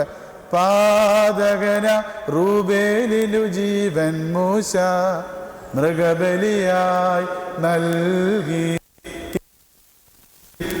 ജീവനരും നിൻ ബലിയാലെ വിശ്വാസികളായി മരിച്ചോർക്കൻ എത്ര ഗുണം കൂടും. ഇങ്ങനെ പ്രാർത്ഥിക്കുന്നത്. ആവർത്തന പുസ്തകം 33:6 വാക്യമാണത്. രൂബേൻ സ്വന്തം അപ്പന്റെ കിടക്കയെ അശുദ്ധമാക്കിയവനാണ്. എന്നാൽ രൂബേൻ മരിച്ചു കഴിഞ്ഞും മോശ പ്രാർത്ഥിക്കുന്നത്, രൂബേൻ മരിക്കാതെ ജീവിച്ചിരിക്കട്ടെ, അവന്റെ പുരുഷന്മാർ കുറയാതിരിക്കട്ടെ, അവന് വേണ്ടി ബലി കഴിക്കുകയാണ്. പാതകന റൂബേലിന് ജീവൻ, മോശ മൃഗബലി അർപ്പിക്കുന്നു അവന് വേണ്ടി. എങ്കിൽ ജീവനുള്ള വിശുദ്ധ കുർബാന അർപ്പിക്കുമ്പോൾ മരിച്ചവർക്ക് എത്രമാത്രം ഗുണം ചെയ്യുമെന്നാണ് ഇവിടെ നമ്മൾ പ്രാർത്ഥിക്കുന്നത്. അതുപോലെ പുതിയ നിയമത്തിലേക്ക് കടന്നു വരുമ്പോൾ പൗലോസ് അപ്പോസ്തലൻ മരിച്ചവർക്ക് വേണ്ടി പ്രാർത്ഥിച്ചു. 2 തീമോത്തിയോസ് 1-ാം അധ്യായം 16 മുതൽ 18 വരെയുള്ള വാക്യങ്ങള്. 2 തീമോത്തിയോസ് 1:16 മുതൽ 18 വരെ. പലപ്പോഴും എന്നെ തണുപ്പിച്ചവനായ ഒനേസിഫോറസിന് കുടുംബത്തിന് കർത്താവ് കരുണ നൽകുമാറാകട്ടെ.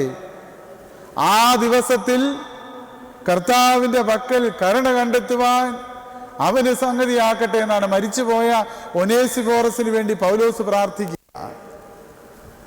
ബൈബിളിലെ വ്യാഖ്യാനങ്ങൾ നമ്മൾ പഠിക്കണം. അല്ലാതെ എന്തെങ്കിലും കാണുന്നതിൻ്റെയും കേൾക്കുന്നതിൻ്റെയും വെളിച്ചത്തിൽ നമ്മൾ വ്യാഖ്യാനിക്കാനല്ല പോകേണ്ട. അപ്പോഴാണ് അപകടം സംഭവിക്കുന്നത്. നമുക്ക് ഓരോ കാര്യങ്ങൾ ബൈബിളിൽ പറഞ്ഞിരിക്കുന്നതിന് പിമ്പിൽ ഒരു പശ്ചാത്തലമുണ്ട്.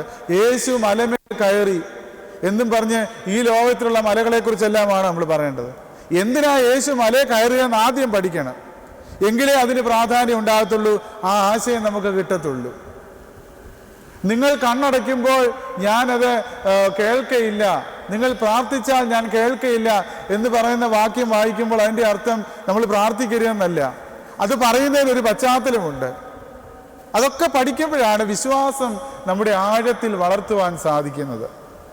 ഇന്ന് കാണുന്നതിൻ്റെയും കേൾക്കുന്നതിൻ്റെയും വേദപുസ്തകം വായിക്കാതിരിക്കുന്ന വ്യക്തി, നമ്മുടെ ഓർത്തഡോക്സുകാർക്കൊരു സ്വഭാവമുണ്ട്. അമ്മ കാര്യങ്ങൾ ചോദിച്ചു കഴിഞ്ഞാൽ ഇവിടെ ഇരിക്കുന്ന ഓരോരുത്തരും പറയും. അനേക വർഷം ഒരു വർഷമായി നടന്നുകൊണ്ടിരിക്കുന്ന സീരിയൽ പാരിജാതം, സ്ത്രീ ജന്മം, ഇതിൽ കാര്യങ്ങൾ ചോദിച്ചാൽ നല്ല ചുണയായിട്ട് ഇപ്പം എഴുന്നേറ്റ് എന്ന് പറയും. ഇന്നലെ അതായിരുന്നു, ഇതായിരുന്നു, അവനെ അങ്ങോട്ട് കൊണ്ടുപോയി, അവൾ ഇങ്ങോട്ട് കൊണ്ടുപോയി എന്നൊക്കെ പറയും. അതേപോലും അടുക്കും ചുറ്റോടും കൂടെ 12 ശിഷ്യന്മാരുടെ പേര് പറയാനായിട്ട് ഒന്ന് പറഞ്ഞ് എത്ര പേര് പറയും?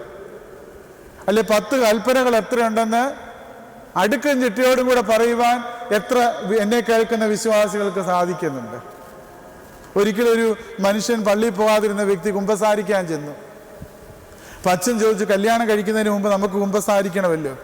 അച്ഛൻ ചോദിച്ചു, കൽപ്പന എത്ര ഉണ്ട്? 15. എത്ര? 25.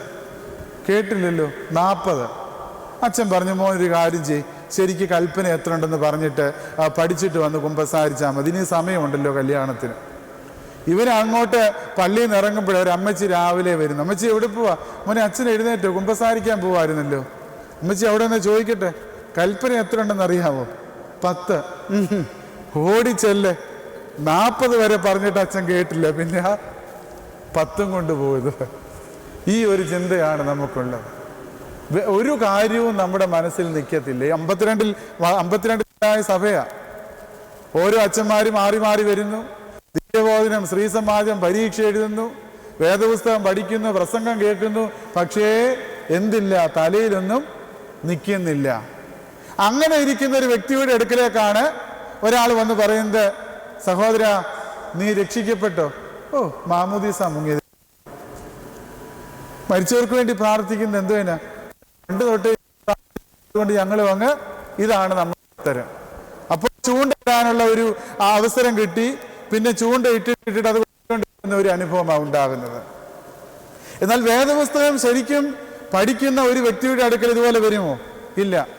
ഞാൻ ഒരു 2-3 പുസ്തകം ഇവർക്ക് വേണ്ടി എഴുതിയിട്ടുണ്ട്. അതിലെഴുതിയ ഒരു പുസ്തകമാണ് ഓർത്തഡോക്സ് സഭയും വിശ്വാസാചാരങ്ങളും.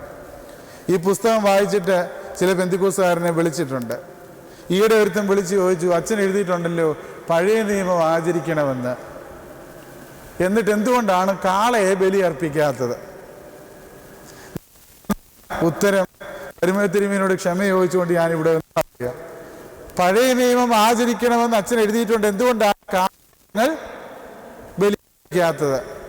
ഞാൻ പറഞ്ഞു, തന്തയും തള്ളയും ഇല്ലാതെ പിള്ളേരുണ്ടാകത്തില്ല എന്ന് പെന്തിക്കോസ്തുകാരറിയണം, അതിനുവേണ്ടി എഴുതിയതാണെന്ന് ഞാൻ പറഞ്ഞു. കാരണം വിശുദ്ധ ബൈബിളിൽ വളരെ വ്യക്തമായിട്ട് പറയുന്നുണ്ട്, യോഹന്നാന്റെ ലേഖനത്തില് വചനം എന്തുമായി തീർന്നു? വചനം ജഡമായി തീർന്നു. അതാണ് യേശുക്രിസ്തു. ഇപ്പോൾ എന്തുകൂടെ നമുക്കുണ്ട്? വചനമുണ്ട്. യേശു തന്നെ പറഞ്ഞിട്ടുണ്ട്, ഞാൻ പഴയതിനെ നീക്കുവാനല്ല പിന്നെയോ നിവർത്തിപ്പാൻ അത്ര വന്നു. നമ്മളിപ്പോൾ ഇവിടെ പറയുന്നു നിയമം ആചരിക്കുന്നത് തെറ്റാണെന്ന് പറയുക പെന്തിക്കോസ്തുകാർ. സമ്മതിക്കാൻ പറ്റുമോ? സമ്മതിക്കാൻ പറ്റുമോ? പഴയ നിയമം വിശ്വസിക്കാത്ത ഒരു വ്യക്തി ജഡമായി മാത്രം അവതരിച്ച യേശുവിനെ വിശ്വസിക്കുന്ന, വചനമില്ല അവനില്. കാരണം വചനം പ്ലസ് ജഡമാണ് ആര്? യേശു ക്രിസ്തു.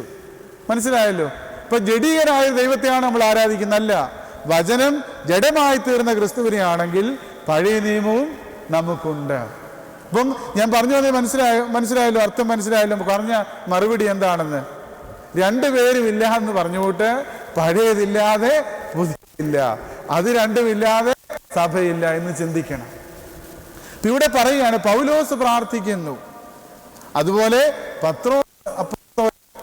അപ്പോസ്തലരുടെ പ്രവൃത്തി 9-ാം അധ്യായം 40-ാം വാക്യത്തിൽ പറയുന്നു, പത്രോസ് അവരെയൊക്കെയും പുറത്തിറക്കിയിട്ട് ശവത്തിന് നേരെ തിരിഞ്ഞ് തബീഥയെ എഴുന്നേൽക്ക എന്ന് പറഞ്ഞു. അവൾ കണ്ണു തുറന്ന് പത്രോസിനെ കണ്ട് എഴുന്നേറ്റിരുന്നു. മരിച്ചുപോയ തബീഥയ്ക്ക് വേണ്ടി പത്രോസ് മുട്ടുകുത്തി പ്രാർത്ഥിച്ചു അവളെ ഉയർപ്പിക്കാൻ. ഈ പൗലോസിന് വേലിയ പ്രാർത്ഥിക്കാമെങ്കിൽ നമ്മൾ ബലഹീനരും കൃപികളുമായ നമ്മൾ വാങ്ങിപ്പോക്ക് വേണ്ടി പ്രാർത്ഥിക്കുന്നതാണെന്ന് ക്രിസ്തു പറയുമോ, ദൈവം പറയുമോ എന്നുള്ളതാണ് പ്രിയരെ എൻ്റെ ചോദ്യം. നിങ്ങൾ തന്നെ ഒന്ന് ചിന്തിക്കുക. പത്രോസിന് പ്രാർത്ഥിക്കാം, മോശയ്ക്ക് പ്രാർത്ഥിക്കാം, ഏലിയാവിന് പ്രാർത്ഥിക്കാം, പക്ഷേ നമുക്ക് പ്രാർത്ഥിക്കാൻ പറ്റും പറയുന്നത് ഒരു കാലത്തും അംഗീകരിക്കാൻ പറ്റുന്നതല്ല. ഇനിയും അടുത്ത ചില ചിന്തകളുള്ളത്, മരിച്ചവർക്ക് ദൈവത്തോട് സംസാരിക്കാൻ കഴിയുമോ എന്ന് വേദപുസ്തക വെളിച്ചത്തിൽ നമ്മൾ ചിന്തിക്കുക. വിശുദ്ധ ലൂക്കോസ് 9:27 മുതൽ 31 വരെയുള്ള വാക്യങ്ങള്, ദൈവരാജ്യം കാണുവോളം മരണം ആസ്വദിക്കാത്തവർ ചിലർ ഇവിടെ നിൽക്കുന്നുണ്ട്. അന്ന് പറഞ്ഞിട്ടാണ് മലയിലേക്ക് പോകുമ്പോൾ കാണുന്നത് മോശയും ഏലിയാവും ദൈവത്തോടത്ത് സംഭാഷിക്കുന്നു. നൂറ്റാണ്ടുകൾക്ക് മുമ്പ് മരിച്ചുപോയ മോശയും ഏലിയാവും പുതിയ നിയമത്തിൽ സംഭാഷിക്കുന്നു, സംസാരിക്കുന്നു. അപ്പം മരിച്ചവർക്ക് ദൈവത്തോട് സംസാരിക്കാൻ കഴിയും. അതുപോലെ എബ്രായർ 11:4 വലിയൊരു അതേ പടി പറഞ്ഞിട്ടുണ്ട്, വിശ്വാസത്താൽ ഹാബേൽ മരിച്ചു കഴിഞ്ഞും സംസാരിച്ചു കൊണ്ടിരിക്കുന്നു എന്നാണ് പറയുന്നത്. എബ്രായർ 11:4 വളരെ ഡയറക്റ്റായിട്ട് പറഞ്ഞിരിക്കുക. വിശ്വാസത്താൽ ഹാബേൽ മരിച്ചു കഴിഞ്ഞ് സംസാരിച്ചുകൊണ്ടിരിക്കുന്നു. നീ മരിച്ചവർക്ക് ദൈവശബ്ദം കേൾക്കുവാൻ സാധിക്കുമോ എന്നൊരു ചോദ്യം ചോദിച്ചു കഴിഞ്ഞാൽ ഇവിടെ കേട്ടെ, വിശുദ്ധ യോഹന്നാൻ 5:25 മരിച്ചവർ ദൈവപുത്രന്റെ ശബ്ദം കേൾക്കുന്ന നാഴിക വരുന്നു. മരിച്ചവർക്ക് കേൾക്കുവാനുള്ള കഴിവില്ല എങ്കിൽ ദൈവപുത്രന്റെ ശബ്ദം കേൾക്കുമെന്ന് വിശുദ്ധ ബൈബിളിൽ പറയുമോ? ഇല്ല. മരിച്ചവരോട് യേശു സുവിശേഷം അറിയിച്ചു. നോക്കിക്കേ, മരിച്ചവരോട് പ്രാർത്ഥിക്കുന്നത് പോരാഞ്ഞിട്ട് മരിച്ചവരോട് യേശു തമ്പുരാൻ ഇപ്പൊ ഞാൻ പ്രസംഗിക്കുന്നത് പോലെ മരിച്ചവരോട് യേശു സുവിശേഷം അറിയിച്ചു. 1 പത്രോസ് പറയുന്നുണ്ട്, 1 പത്രോസ് 4-ാം അധ്യായത്തില്, ഇതിനായിട്ടല്ലോ മരിച്ചവരോട് സുവിശേഷം അറിയിച്ചത്, അവർ ജഡസംബന്ധമായി മനുഷ്യരെ പോലെ വിധിക്കപ്പെടുകയും ആത്മാവ് സംബന്ധമായി ദൈവത്തിനൊത്തവണ്ണം ജീവിക്കുകയും ചെയ്യേണ്ടതിന്. ഇപ്പം മരിച്ചവരെ സുവിശേഷം അറിയിക്കാൻ കർത്താവിന് പോകാമെങ്കിൽ അവരുടെ കല്ലറയ്ക്കൽ പോയി നമ്മൾ സുവിശേഷം ഒന്നും അറിയിക്കുന്നില്ല, ഒന്ന് പ്രാർത്ഥിക്കുന്നത് അല്ലേ?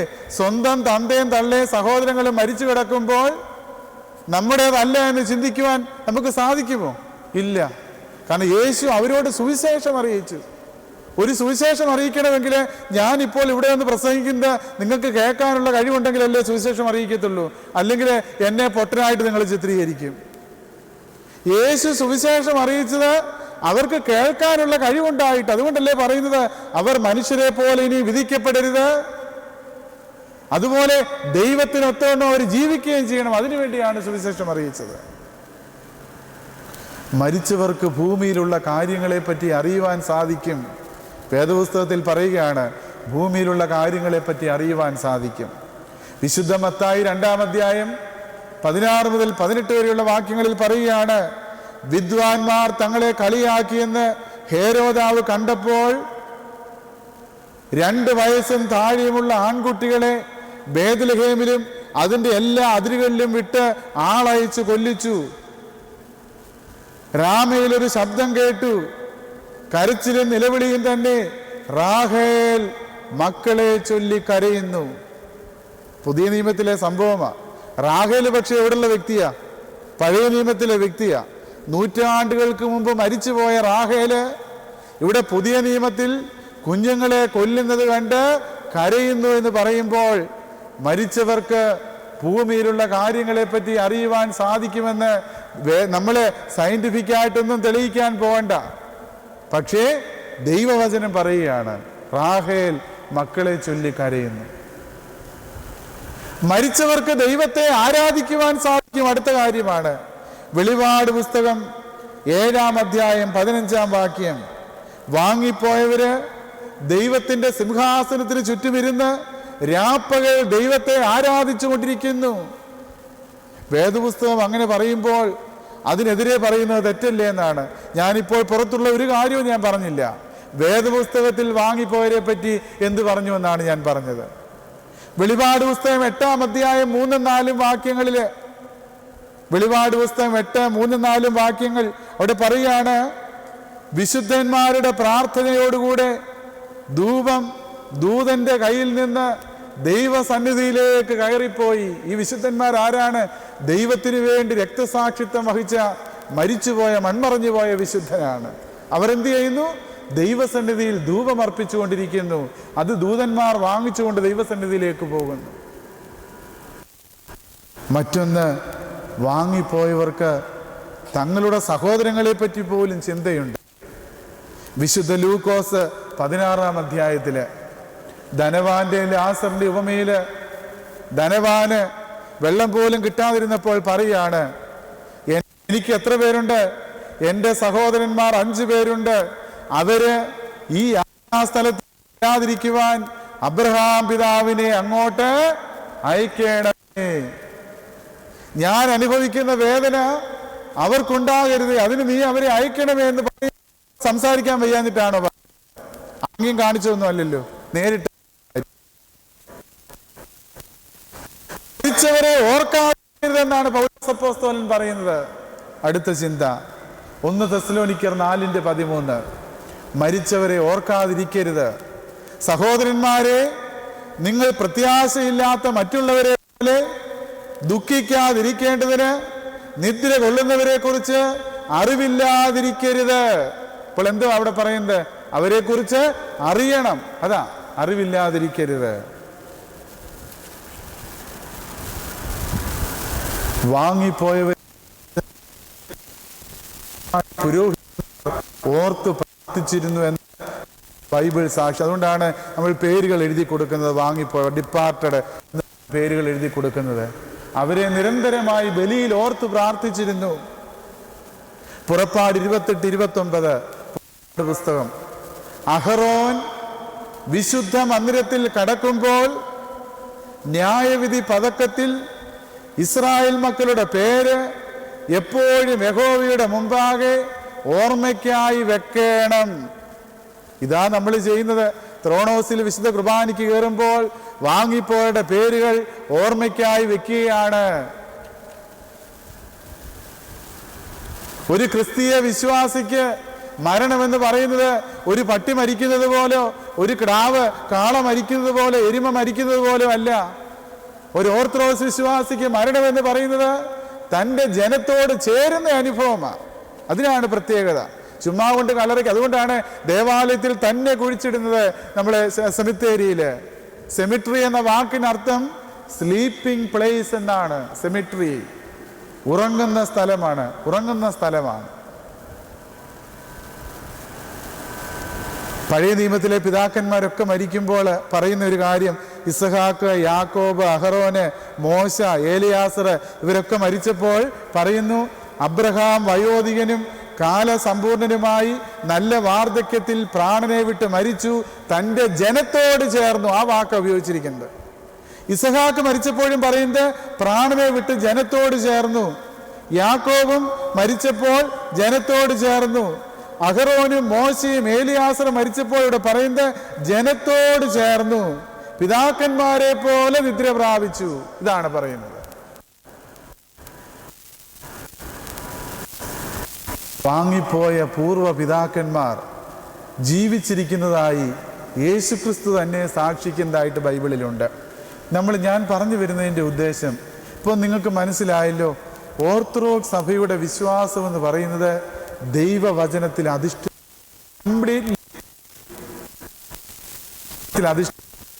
നമ്മൾ ചൊല്ലുന്ന ഓരോ പ്രാർത്ഥനയും ദൈവവചനത്തിലുള്ളതാണ്. ഇപ്പോൾ വിശ്വാസ പ്രമാണം നമ്മൾ ചൊല്ലുന്നു, സർവശക്തിയുള്ള പിതാവായി എന്ന് തുടങ്ങി അങ്ങേ അറ്റം വരെയുള്ള പ്രാർത്ഥന ഓരോ വാക്കുകളും വേദപുസ്തകത്തിലെ വാചകങ്ങളാണ്. അല്ലാതെ നമ്മളൊന്നും ഉണ്ടാക്കി ചേർത്തൊന്നുമല്ല. സർവശക്തിയുള്ള പിതാവ് എന്നുള്ളത് വേദപുസ്തകത്തിലെ വാക്യം. ആകാശത്തെയും ഭൂമിയും ഉണ്ടാക്കി ഉൽപ്പത്തിയിലെ വാക്യമാണ്. ഇതെല്ലാം വേദപുസ്തക വാക്യങ്ങളാണ് ചൊല്ലുന്നത്. അപ്പൻ കൃപ ചെയ്വതുപോലെ വേദപുസ്തകത്തിലെ സങ്കീർത്തനമാണ്. നിന്നാൾ സ്തുതിയോട് രാജമകൾ സങ്കീർത്തനം 45-9-10 വാക്യമാണ്. ചാർത്തും നീതിയ നിന്റെ ആചാര്യന്മാർ വേദപുസ്തക വാക്യം. വെളിവ് നിറഞ്ഞോരീശോ നിൻ വെളിവാൽ വേദപുസ്തകമാണ്. നോക്കിക്കേ, ഇപ്പൊ നമ്മൾ ചൊല്ലുന്നതും പ്രാർത്ഥിക്കുന്നതും എല്ലാം എന്താണ്? വേദപുസ്തകമാണ്. എന്നിട്ടാ നമ്മളെ ബന്ധുക്കാർ വരുന്നത് അവർ വചനം അനുസരിക്കുന്നവരല്ലെന്ന്. അല്ല, തൻ്റെ അടുത്തോടെ മറുപടി പറയാൻ പ്രിയരെ ഇനിയെങ്കിലും നമുക്ക് സാധിക്കണം. വീട്ടിൽ വന്ന് ഇറങ്ങിപ്പോടാന്ന് പറയാനുള്ള കഴിവുണ്ടാകണം നമുക്ക്. AD 52 പാരമ്പര്യമുള്ള മാർത്തോമാശ്ലീഹായുടെ പാരമ്പര്യമുള്ള ഓർത്തഡോക്സ് വിശ്വാസിയോട് ഇന്നലെ തെങ്ങയിലും മാവേലും കയറി നടന്ന് ഇങ്ങോട്ട് വരുന്നവൻ പറയുക, നീ മരിച്ചവർക്ക് വേണ്ടി പ്രാർത്ഥിക്കരുതെന്ന് പറഞ്ഞു കഴിഞ്ഞാൽ ഇറങ്ങിപ്പോടാ എന്ന് പറയാനുള്ള തൻ്റെ ഇടം ആർക്കുണ്ടാകണം? അതില്ല നമുക്ക്. അതുകൊണ്ടാണ് ഒന്ന് പ്രാർത്ഥിച്ചോട്ടെ, പ്രാർത്ഥിക്കുകയാണ് നമ്മുടെ ചിന്ത. പാരമ്പര്യോടാ പറയുന്നത്, നീ ചെയ്യുന്നത് ശരിയല്ല. ഇത് കേൾക്കാനുള്ള ഒരു കഴിവ് നമുക്കുണ്ടാകുന്നില്ല എന്നാണ് എൻ്റെ പലപ്പോഴും ഉള്ള ചിന്ത. നീ ചെയ്യുന്നത് തെറ്റാണെന്ന് ഇത്ര പാരമ്പര്യമുള്ള ഒരു സഭയുടെ വീട്ടിൽ വന്ന് പറഞ്ഞാൽ അത് കേട്ടിരിക്കാനുള്ള ഒരു ബോധം നമുക്കുണ്ടല്ലോ, തലയായി പോയല്ലോ എന്നാണ് എൻ്റെ പ്രയാസം എന്ന് പറയുന്നത്. വേദപുസ്തകത്തിൽ അനുസരിച്ചുള്ള വാക്യങ്ങളും അതിലെ സംഭവങ്ങളുമാണ് നമ്മൾ വിശ്വസിക്കുന്നത്. വാങ്ങിപ്പോയവർ ജീവിച്ചിരിക്കുന്നു. യേശു പറയുകയാണ്, വിശുദ്ധ മർക്കോസ് 12-ാം അധ്യായം 26-27 വാക്യങ്ങൾ, ഞാൻ അബ്രഹാമിന്റെ ദൈവവും ഇസഹാക്കിന്റെ ദൈവവും യാക്കോബിന്റെ ദൈവവുമാണ്, മരിച്ചവരുടെ ദൈവമല്ല, ജീവനുള്ളവരുടെ ദൈവമത്ര. എന്ന് പറഞ്ഞ അർത്ഥം എന്താ? മരിച്ചവരുടെ ദൈവമല്ല എന്ന് അവിടെ പറഞ്ഞിരിക്കുന്നത് അബ്രഹാമിന്റെയും ഇസഹാക്കിന്റെയും യാക്കോബിന്റെയും ദൈവമാണ് എന്ന് പറഞ്ഞാൽ അവർ മരിച്ചവരല്ല, പക്ഷേ ജീവനുള്ളവരാണ്, ജീവനുള്ളവരുടെ ദൈവമാണ്. അപ്പൊ അവർ ജീവിച്ചിരിക്കുന്നു. അതുകൊണ്ടല്ല നമ്മൾ പ്രാർത്ഥിക്കുന്നത്, അവർ അബ്രഹാത്തിന്റെയും ഇസഹാക്കിന്റെയും യാക്കോബിന്റെയും മടിയിൽ പാർക്കണമേ. മരിച്ചവർ കർത്താവിൽ സന്തോഷിച്ചു കൊണ്ടിരിക്കുന്നു. 56 നിങ്ങളുടെ പിതാവായ അബ്രഹാം എൻ്റെ ദിവസം കാണുമെന്നുള്ളുകൊണ്ട് ഉല്ലസിച്ചു, അവനത് കണ്ടുകൊണ്ടിരിക്കുന്നു. വാങ്ങിപ്പോയ അബ്രഹാമിന്റെ കാര്യമാണ് ഇവിടെ പറയുന്നത്. ഒത്തിരി ഒത്തിരി കാര്യങ്ങളുണ്ട് പ്രിയരെ, നമ്മളൊന്ന് പഠിക്കേണ്ട ഒരു കാര്യം ദൈവസന്നിധിയിലുള്ള വിശ്രമമാണ്. വെളിപാട് പുസ്തകം 14-13 ഇന്നു മുതൽ കർത്താവിൽ മരിക്കുന്ന മൃതന്മാർ ഭാഗ്യവാന്മാർ, അവർ ദൈവസന്നിധിയിൽ വിശ്രമിച്ചുകൊണ്ടിരിക്കുന്നു. അതാണ് വിശ്രമമാണ് മരണമെന്ന് പറയുന്നത്. മൃതശരീരത്തിൽ സുഗന്ധവർഗം ഇടുകയും തൈലം ഒഴിക്കുകയും വേണം, വിശുദ്ധ ബൈബിളിൽ പറയുകയാണ്. അവർ ഒരുക്കിയ സുഗന്ധവർഗം എടുത്ത് ആഴ്ചവട്ടത്തിന്റെ 1-ാം നാള് യേശുവിന്റെ കല്ലറയിലേക്ക് ചെന്നു. വിശുദ്ധ ലൂക്കോസ് 24-ാം അധ്യായത്തില് മരിച്ചുപോയവരുടെ നാമത്തിൽ ദൈവത്തോട് കരുണ യാചിക്കാമെന്ന് 1 ശമൂവേൽ 28-ാം അധ്യായത്തിൽ പറയുകയാണ്. മരിച്ചുപോയ ശമൂവേലിനെ ശൗല് വിളിച്ചു വരുത്തുന്ന സംഭവമുണ്ട്. ഇസ്രായേൽ മക്കളുമായി യുദ്ധത്തിന് വന്ന സമയത്ത് ഫെലിസ്ത്യര്, ഇപ്പൊ ശമൂവേൽ ശൗലിനോട് പറയുകയാണ്, നീ എന്നെ വിളിച്ചതിനാൽ എൻ്റെ സ്വസ്ഥതയ്ക്ക് ഭംഗം വരുത്തിയത് എന്ത്? എങ്കിലും അവിടെ പറയുകയാണ്, അതിന് ശമൂവേല്, ദൈവം നിന്നെ വിട്ടുമാറി നിനക്ക് ശത്രുവായി തീർന്നിരിക്കെ നീ എന്തിനെന്നോട് ചോദിക്കുന്നു? ഇങ്ങനെയൊക്കെ പറയുമ്പോൾ ശമൂവേലിനെ വിളിച്ചു വരുത്തുക, മരിച്ചുപോയ ശമൂവേല്. അപ്പം അവരുടെ നാമത്തില് സാന്നിധ്യത്തിൽ പ്രാർത്ഥിച്ചാൽ, അവരോട് ചോദിച്ചാൽ ചിലതൊക്കെ ദൈവസന്നിധിയിൽ നേടാമെന്നല്ലേ അതിനർത്ഥം? അതുകൊണ്ടല്ലേ ഓരോരുത്തരോട് വന്നിരിക്കുന്നത്, എന്തുകൊണ്ടാണ് ഞാനും വന്നിരിക്കുന്നത്? പരിശുദ്ധ പരിമല തിരുമേനിയോട് നമ്മൾ അപേക്ഷിക്കുക. തിരുമേനിയുടെ അപേക്ഷ ദൈവസന്നിധിയിൽ എത്തുന്നു എന്നുള്ള വലിയ വിശ്വാസമാണ് നമുക്കുള്ളത്. മരണത്തിന് ദൈവവുമായിട്ടുള്ള ബന്ധത്തെ തകർക്കുവാൻ സാധ്യമല്ല. റോമർ 8-ാം അധ്യായത്തില് മരണത്തിനോ ജീവനോ ഇപ്പോഴുള്ളതിനോ വരുവാനുള്ളതിനോ ദൈവസ്നേഹത്തിൽ നിന്ന് വേർപിരിക്കുവാൻ സാധ്യമല്ല. മരണം വഴിയായാലും നമ്മൾ ദൈവസ്നേഹത്തിൽ നിന്ന് വേർപിരിയുന്നില്ല. തിരുശരീര രക്തങ്ങൾ അനുഭവിക്കുന്ന ഒരു വ്യക്തി മരിച്ചാലും ജീവിക്കും. അടുത്തതായി ചിന്തിക്കേണ്ട ഒന്നാണ്. 6-ാം അധ്യായത്തിൽ പറയുന്നു, എൻ്റെ ശരീരം ഭക്ഷിക്കുകയും എൻ്റെ രക്തം കുടിക്കുകയും ചെയ്യുന്നവൻ മരിച്ചാലും എന്ന് പറഞ്ഞാൽ, മരിച്ചാലും എന്ന് പറഞ്ഞ അർത്ഥം എന്താ? ശാരീരികമായിട്ടുള്ള മരണമെന്നൊക്കെ അല്ല അതിൻ്റെ അർത്ഥം. അവൻ ആത്മീയമായി മരിച്ചാലും പാപത്തിന് മരിച്ചാലും അവൻ ജീവിക്കും. അവന് നിത്യജീവനുണ്ട്. നിത്യജീവനാണ് ഉള്ളത്, അല്ല മരിക്കുന്നതിനും വരെയുള്ളതല്ല. എറ്റേണൽ ലൈഫ് ചെയ്യുന്നത്. മരിച്ചവർക്ക് വേണ്ടി പ്രാർത്ഥന കോരിന്ത്യയിൽ നടത്തിയിരുന്നു. 1 കോരിന്ത്യർ 15-ാം അധ്യായത്തിൽ പറയുന്നു, മരിച്ചവർക്ക് വേണ്ടി സ്നാനമേൽക്കുന്ന പതിവ് അവിടെ ഉണ്ടായിരുന്നു. അതുകൊണ്ടല്ലേ പറയുന്നത്, മരിച്ചവർ കേവലം ഉയർക്കുന്നില്ല എങ്കിൽ അവർക്ക് വേണ്ടി സ്നാനമേൽക്കുന്നത് എന്തിന്? ഇന്നുണ്ടല്ലോ ഹൈന്ദവ മതത്തിലൊക്കെ ഉണ്ട്, ഈ പിതൃബലി അർപ്പിക്കുമ്പോൾ അവർ പോയി നദികളിൽ പോയി ഇങ്ങനെ സ്നാനം ചെയ്യാറുണ്ട് മരിച്ചവർക്ക് വേണ്ടി.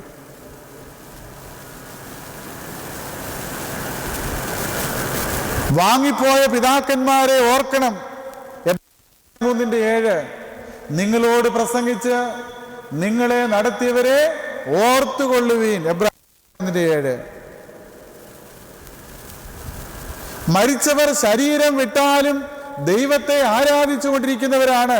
2 കോരിന്ത്യർ 5:9 അതുകൊണ്ട് ശരീരത്തിൽ വസിച്ചാലും ശരീരം വിട്ടാലും ഞങ്ങൾ ദൈവത്തെ പ്രസാദിപ്പിക്കുന്നവരാകുവാൻ അഭിമാനിക്കുന്നു. ആ ഒരു വലിയ വിശ്വാസം നമുക്ക് വേണ്ട, അല്ലേ? ശരീരം വിട്ടാലും ഞങ്ങൾ എവിടെയാണ്? ദൈവസന്നിധിയിലാണ്. ഇതൊക്കെ മതി നമുക്ക് വാങ്ങി കഴിഞ്ഞാൽ. എന്തെല്ലാം വാക്യങ്ങളാണ് ഈ വേദപുസ്തകത്തിലുള്ളത് എന്നൊന്ന് ചിന്തിക്കണം. വീടുകളിൽ പോയി നിങ്ങൾ വേദപുസ്തകം ശരിക്കും വായിച്ച്, വിശ്വാസത്തെക്കുറിച്ചുള്ള പുസ്തകങ്ങൾ വാങ്ങിച്ച് വായിക്കണം. നമുക്ക് ഈ വിശ്വാസം ശരിയായിട്ട് മനസ്സിലാക്കാൻ സാധിക്കുകയുള്ളൂ. ഇനി നമ്മൾ ചില ചിന്തകൾ ഇതുമായിട്ട് ബന്ധപ്പെടേണ്ടത്, മരണത്തിന് മുൻപും പിൻപുമുള്ള ശുശ്രൂഷകള്, ചടങ്ങുകൾ നമ്മൾ ചെയ്യുന്നുണ്ട്. എന്താണ് ഇതിനൊക്കെ അർത്ഥമെന്ന് പലപ്പോഴും പലർക്കും അറിയുന്നില്ല. അവർ വരുന്നു പോകുന്നു എന്നല്ലാതെ ചെയ്യുന്നത്. ഒന്നാമത് നമ്മുടെ പഴയ ഒരു കാര്യമാണ് ചെവിയോർമ്മ. ഇപ്പോഴാണ് കൂടൊന്നും ആരും ഇല്ലാത്തത് കൊണ്ട് മരിക്കാൻ പോകുന്നോ ഇല്ലയോ എന്നൊന്നും നമുക്കറിയത്തില്ല. മരിക്കുന്നു പറഞ്ഞ് നമ്മൾ കൂടിയിരിക്കും, മരിക്കുന്നുമില്ല, പിന്നെ മാസങ്ങളോളം കിടക്കുക. നമുക്ക് തിരിച്ചറിയാൻ പറ്റുന്നില്ല ഈ വ്യക്തി മരിക്കാൻ പോവുകയാണോ. പക്ഷേ പഴയ ആളുകൾക്കൊക്കെ അന്ന് കുടുംബ ജോയിന്റ് ഫാമിലിയൊക്കെ ആയിരുന്നുകൊണ്ട് എല്ലാവരും വീട്ടിലുണ്ടായിരുന്നു, അല്ലേ? ഇപ്പൊ നമ്മൾ ഫോണിൽ കൂടെ ഒക്കെ അറിയുന്ന മരിക്കുന്നു. അപ്പൊ ഇവർക്ക് പഴയ പിതാക്കന്മാർക്കൊക്കെ ഒരാൾ മരിക്കാൻ പോകുന്ന കാണുമ്പോൾ അറിയാം അവർക്ക് വ്യക്തി ലോകത്തോട് വിട പറയാൻ പോവുകയാണ്. ആ ലക്ഷ്യം കാണിക്കുമ്പോൾ എന്താ ചെയ്യുന്നറിയാമോ? നമ്മുടെ പിതാക്കന്മാര് ചെവിയോർമ്മ ചൊല്ലും. മരിക്കാൻ പോകുന്നു എന്ന് കാണുമ്പോൾ പിതാവും പുത്രനും പരിശുദ്ധമായ സത്യേക ദൈവത്തിൽ ഞാൻ വിശ്വസിക്കുന്നു എന്ന് അത് പറയുന്നത് ചെവിയോർമ്മ. ഇന്ന് അതൊന്നുമില്ല. ഇന്ന് പ്രാർത്ഥിച്ച് മരിക്കുന്നവരെ ചുരുക്കം. എനിക്ക് 2-3 അനുഭവം അങ്ങനെ ഉണ്ടായിട്ടുണ്ട്. തലയിൽ കൈവച്ച് പ്രാർത്ഥിക്കുമ്പോൾ ഇങ്ങനെ മരിക്കുന്നതായിട്ടുള്ള അനുഭവം. നമ്മൾ വിശ്വാസ പ്രമാണം ചൊല്ലി പ്രാർത്ഥിച്ച് എപ്പോഴും അത് നമുക്ക് കിട്ടാറില്ല, അല്ലേ? ഇങ്ങനെ ചൊല്ലിക്കൊടുക്കാൻ മരിക്കാൻ പോകുന്നൊരു വ്യക്തിയുടെ മുമ്പിൽ വിശ്വാസ പ്രമാണം ചൊല്ലണം. ഇതുപോലെ പരിശുദ്ധമായ സത്യേക ദൈവത്തിൽ ഞങ്ങൾ വിശ്വസിക്കുന്നുവെന്ന് ചൊല്ലിക്കൊണ്ടിരിക്കുമ്പോൾ ഈ വ്യക്തി ദൈവബോധത്തോടുകൂടെ മരിക്കുന്നു എന്നുള്ളതായിരുന്നു വിശ്വാസം. മരിക്കുന്ന ആളിന്റെ പ്രാണൻ ശരീരത്തിൽ നിന്ന് വേർപെടുന്നത് വരെ എല്ലാം ചൊല്ലിക്കുമായിരുന്നു. മറ്റൊന്നാണ് മരണശേഷം ചെയ്യുന്ന ചില കാര്യങ്ങൾ. എന്തൊക്കെയാണ്? പ്രാണൻ വെടിഞ്ഞു കഴിയുമ്പോൾ സമീപത്ത് നിൽക്കുന്നവര് പ്രത്യേക ലുത്തിനിയാകൾ ചൊല്ലുന്നു. അത്യുന്നതങ്ങളിൽ ദൈവത്തിന് പോലെ എന്നുള്ള പ്രാർത്ഥന ചൊല്ലുന്നു. മോറാൻ യേശുമശീഹ വിശ്വാസ പ്രമാണം ഇതൊക്കെ ഒരു പതിവ് നമുക്കുണ്ട് മരിച്ചപ്പോഴ്. അതുപോലെ ആദ്യം നമ്മൾ ചെയ്യുന്ന ഒരു കാര്യം എന്താ അറിയാമോ? കിഴക്കോട്ട് നോക്കി കിടത്തുന്നു. ചില വീടുകൾ ദിക്ക് പോലും അറിയത്തില്ല. അന്നേരം ഇപ്പം അങ്ങോട്ട് പിടിച്ചു എങ്ങോട്ടാ കിഴക്കെന്ന് അറിയത്തില്ല. നമുക്ക് ബോധമൊക്കെ കിഴക്ക് പോലും ചില വീടുകളിൽ ചെന്നാല് എൻ്റെ കട്ടിൽ പിടിച്ച് ആദ്യം അങ്ങോട്ടിടും. ചിലർ പറയും അങ്ങോട്ടാ ഇങ്ങോട്ടാ എന്ന് പറഞ്ഞ് മാറ്റുന്നു. കിഴക്കോട്ട് നോക്കി ആദ്യം നമ്മൾ കിടത്തുന്നു മരിച്ച വ്യക്തിയെ. എന്തിനാണ്? കഴുകി തുടച്ച് തല പടിഞ്ഞാറ് ദിക്കിൽ വരത്തക്ക വിധം കിടത്തുന്നു. എന്താ? കർത്താവ് പ്രത്യക്ഷതയില് കിഴക്ക് നിന്ന് വരുമെന്നുള്ള പ്രത്യാശയും അവന്റെ വരവിനായി നോക്കി പാർക്കുന്ന അനുഭവമാണ് ഇവിടെ ഉദ്ദേശിക്കുന്നത്. അടുത്തതായിട്ട് ചെയ്യുന്നത് എന്താണെന്നറിയാമോ? കുരിശും മെഴുകുതിരിയും വെക്കുന്നു. കുരിശും മെഴുകുതിരികളും വെക്കുന്നത് എന്തിനാണ്? അതായത് കുരിശിൽ മരിച്ച് ഉയർത്തെഴുന്നേറ്റ കർത്താവ് പാപത്തെയും മരണത്തെയും കീഴടക്കിയതിന്റെ പ്രതീകമാണെന്ത്? കുരിശ്. മരണത്തെ ഹേ മരണമേ നിന്റെ ജയം എവിടെയെന്ന് കുരിശിൽ കിടന്നുകൊണ്ട് ചോദിച്ച കർത്താവിനെ. അതുപോലെ മെഴുകുതിരികൾ സൂചിപ്പിക്കുന്നത് ഈ ശരീരം നാശമില്ലാത്തതാണ്, എപ്പോഴും പ്രകാശിച്ചു കൊണ്ടിരിക്കുന്നതാണ്. പ്രകാശത്തിന്റെ നിലയങ്കി കുരുത്തോല ധരിക്കേണ്ടവരാണ് എന്നുള്ള ചിന്തയാണ് നമുക്കുണ്ടാകുന്നത്. അതുപോലെ മറ്റൊന്ന് അന്ത്യചുംബനവും വിലാപയാത്രയും. അന്ത്യചുംബനം പഠനത്തിനും ഉദ്യോഗത്തിനും വിദൂരദേശത്തും ഒക്കെ പോകുന്നവരെ നമ്മൾ ആശ്ലേഷിച്ച് ചുംബിച്ച് അയക്കാറുണ്ട്. വാസ്തവത്തിൽ ശവസംസ്കാരം എന്ന് പറയുന്നത് ഒരു ഫെയർവെല്ലാണ്, യാത്രയപ്പാണ്. ഈ നശ്വര ലോകത്ത് നിന്ന് ദൈവസന്നിധിയിലേക്ക് നമ്മൾ ഫെയർവെൽ, ഒരു യാത്രയപ്പ് കൊടുക്കുകയാണ് ചെയ്യുന്നത്. അതുകൊണ്ട് യാത്ര പോകുന്ന വ്യക്തിയെ നമ്മൾ എന്ത് ചെയ്യുന്നു? സ്നേഹചുംബനം നൽകി, അന്ത്യചുംബനം നൽകി നമ്മൾ വിടുകയാണ് കർത്താവിൻ്റെ അടുത്തേക്ക്. അതുപോലെ വിലാപയാത്ര എന്ന് പറഞ്ഞു കഴിഞ്ഞാൽ ഇഹലോകവാസം വെടിഞ്ഞ പരേതരുടെ ഇറ്റ് ഈസ് എ പ്രൊസഷൻ. എന്താണ്? ഒരു ജൈത്രയാത്രയാണ് വാങ്ങിപ്പോവർക്ക് നമ്മൾ കൊടുക്കുന്നത്. സ്വർഗത്തിലേക്കുള്ള ജൈത്രയാത്ര, ഒരു പ്രൊസഷൻ, ഭൂമിയിൽ നിന്ന് സ്വർഗത്തിലേക്ക് യാത്ര അയക്കുന്നതിൻ്റെ പ്രതീകമാണ്. മുഖം മൂടുന്നു. ഒരു വ്യക്തിയെ ദേവാലയത്തിൽ കൊണ്ടുവന്ന് കഴിയുമ്പോൾ ആ വ്യക്തിയുമായി ബന്ധപ്പെട്ട മൂത്തയാളോ അടുത്ത ബന്ധുക്കളോ എന്ത് ചെയ്യുന്നു? ശോശപ്പാവുണ്ട്, മുഖം മൂടും. എന്തിനാ മുഖം മൂടുന്നത്? എന്തിനാണ് മുഖം മൂടുന്നതിൻ്റെ അർത്ഥം? ഈ വ്യക്തി ഉയർത്തെഴുന്നേറ്റ് വരുമ്പോൾ ആദ്യം കാണേണ്ടത് സ്വർഗീയ മണവാളനെയാണ്. സാധാരണ മണവാട്ടി, കിടക്കുന്ന വ്യക്തിയെ മണവാട്ടിയാണ്. ഈ മണവാട്ടി പ്രത്യക്ഷതയിൽ ആദ്യം കാണേണ്ടത് ആരെയാണ്? സ്വർഗീയ മണവാളനെയാണ്. അവനെ കാണുവാൻ വേണ്ടിയാണ് നമ്മൾ മുഖം മൂടി വിടുന്നത്. മൃതശരീരത്തിൽ മണ്ണാണെന്ന് മനുഷ്യൻ മണ്ണാകുമെന്ന് ചെയ്ത വചനം. തൈലമൊഴിക്കുന്നത് എന്തിനാണ്? തൈലമൊഴിക്കുന്നത് യഹൂദ മതത്തിൽ ഉണ്ടായിരുന്നല്ലോ. അധികാലത്ത് മഗ്ദലക്കാരത്തി മറിയ സുഗന്ധവർഗവും എടുത്തുകൊണ്ട് ചെല്ലുന്നത്. തൈലം വഴിയായി അഭിഷേകം ചെയ്ത ഈ വ്യക്തി അല്ലേ സ്വർഗീയ പൗരോഹിത്യത്തിലേക്ക് എന്നേക്കുമായി പ്രവേശിക്കുകയാണ്. ശവകുടീരത്തിന് മുകളിൽ കുരിശ് നാട്ടുന്നത്, കല്ലറയൊക്കെ അങ്ങോട്ട് പണിത് കഴിഞ്ഞ് എല്ലാം തേച്ച് വെടിപ്പാക്കി ആദ്യം ചെയ്യുന്നത് എന്താണ്? കുരിശടി. ചില പള്ളികളിൽ ഓരോ കല്ലറയും വെക്കാനുള്ള കുരിശുണ്ട്. ഒരിക്കലൊരു അപ്പച്ചൻ മരിച്ചു. ആദ്യമേ അമ്മച്ചി മരിച്ചായിരുന്നു. അപ്പച്ചൻ മരിച്ചു കഴിഞ്ഞിട്ടും 2 ആഴ്ചയായിട്ട് കല്ലറയ്ക്ക് കുരിശ് വെച്ചില്ല. അപ്പം അച്ഛൻ മരുമോളോട് ചോദിച്ചു, അപ്പച്ചൻ്റെ 2 ആഴ്ചയായല്ലോ കല്ലറയ്ക്ക് കുരിശ് വെക്കുന്നില്ലല്ലോ, കൂടെ കിടപ്പുണ്ടല്ലോ. ആദ്യം അമ്മച്ചി മരിച്ച കൂടെ കിടപ്പ്. ആ കുരിശല്ലേ ഇവിടെ ഉദ്ദേശിക്കുന്നത്. എന്തിനാണ് കുരിശ് നാട്ടുന്നത്? ആദമിന്റെ തലയോട്ടി കിടക്കുന്ന അന്നത്തെ കാലത്ത് തലയോടിടം എന്നർത്ഥമുള്ള സ്ഥലത്താണല്ലോ ആരെ കുരിശിച്ചത്? കർത്താവ്. കുരിശിക്കപ്പെടുന്നവരുടെ കൊല്ലുന്നവരുടെ ഒക്കെ തലകൾ കൂട്ടിയിരിക്കുന്ന സ്ഥലമാണ് ഗോൽഗോത്ത, തലയോടിടം. ആദാമിന്റെ തലയോട്ടി കൂട്ടിയിരിക്കുന്ന സ്ഥലത്ത് ജീവവൃക്ഷത്തിന്റെ കൊമ്പ് നാട്ടിയതിന്റെ സൂചനയാണ് തലയോട്ടിയിലെ തലയുടെ ഭാഗത്ത് എന്ത് ചെയ്യുന്നത്? കുരിശ് നാട്ടുന്നത്. ഈ ജീവവൃക്ഷം നാട്ടുകയാണ്. കട്ടിൽ വിരിച്ചൊരുക്കുന്ന ചടങ്ങ് 40 ദിവസം ഓർമ്മ ദിവസങ്ങൾ കട്ടിൽ വിരിച്ചൊരുക്കുന്നു. എന്തിനാണ്? മരിച്ചവർ കർത്താവിൽ സജീവരാണെന്ന് കാണിക്കുവാൻ വേണ്ടിയാണ് കട്ടിൽ വിരിച്ചൊരുക്കി പ്രകാശത്തിന്റെ വെക്കുന്നത്, ഓർമ്മ നടത്തുന്നത്. ഇപ്പോൾ ഒക്കെ ആയിട്ട് 7-നും 6-നും 5-നും ഒക്കെ ഓർമ്മ നടത്തുന്നു. പ്രത്യേക ദിവസങ്ങളൊന്നുമില്ല അല്ലേ? അവരുടെ സൗകര്യം അനുസരിച്ച് ഓർമ്മ നടത്തുകയാണ്. എന്തിനാ? എത്ര ആയിക്കോട്ടെ, 3, 4, 5, 6, 40 എത്രയും ആയിക്കോട്ടെ, എന്തിനാണ് ഓർമ്മ നടത്തുന്നത്? അവർ കർത്താവിൽ സജീവരാണ്, കർത്താവിന്റെ സഭയിലെ അംഗങ്ങളാണ്. ശാരീരിക മരണം മൂലം ആ വ്യക്തി അന്യരായി തീരുന്നില്ല എന്നുള്ള ആ ഒരു വലിയ വിശ്വാസത്തിലേക്കാണ് നമ്മെ നയിക്കുന്നത്. ഞാൻ എൻ്റെ വാക്കുകൾ ഇവിടെ ഉപസംഹരിക്കുകയാണ്. ഇന്ന് നമ്മൾ പഠിച്ച വിഷയം എന്താണ്? വാങ്ങിപ്പോയവർ. ഒരു കാര്യം നമുക്ക് സ്പഷ്ടമായി. എൻ്റെ പ്രസംഗം കേട്ട് നിങ്ങൾ വിശ്വസിക്കേണ്ട. ഞാൻ പറഞ്ഞത് സ്വന്തമായ അഭിപ്രായങ്ങളല്ല, വേദപുസ്തകത്തിലെ വാക്യങ്ങളും വചനങ്ങളുമാണ് ഞാൻ പറഞ്ഞത്. ഈ വാക്യത്തിൻ്റെ പശ്ചാത്തലത്തിൽ നമ്മൾ ചിന്തിക്കുമ്പോൾ വാങ്ങിപ്പോയവർ സജീവരാണ്, ഇന്നും അവർ ജീവിക്കുന്നു. ആ വലിയൊരു അനുഭവത്തിലേക്ക് വരുവാൻ ഭക്തിയും വർദ്ധിക്കുവാനും ഈ വചനങ്ങൾ മുഖാന്തരം നമ്മെ സഹായിക്കട്ടെ, അനുഗ്രഹിക്കട്ടെ എന്ന് പ്രാർത്ഥിച്ചുകൊണ്ട് എൻ്റെ വാക്കിലൂടെ നിർത്തുകയാണ്.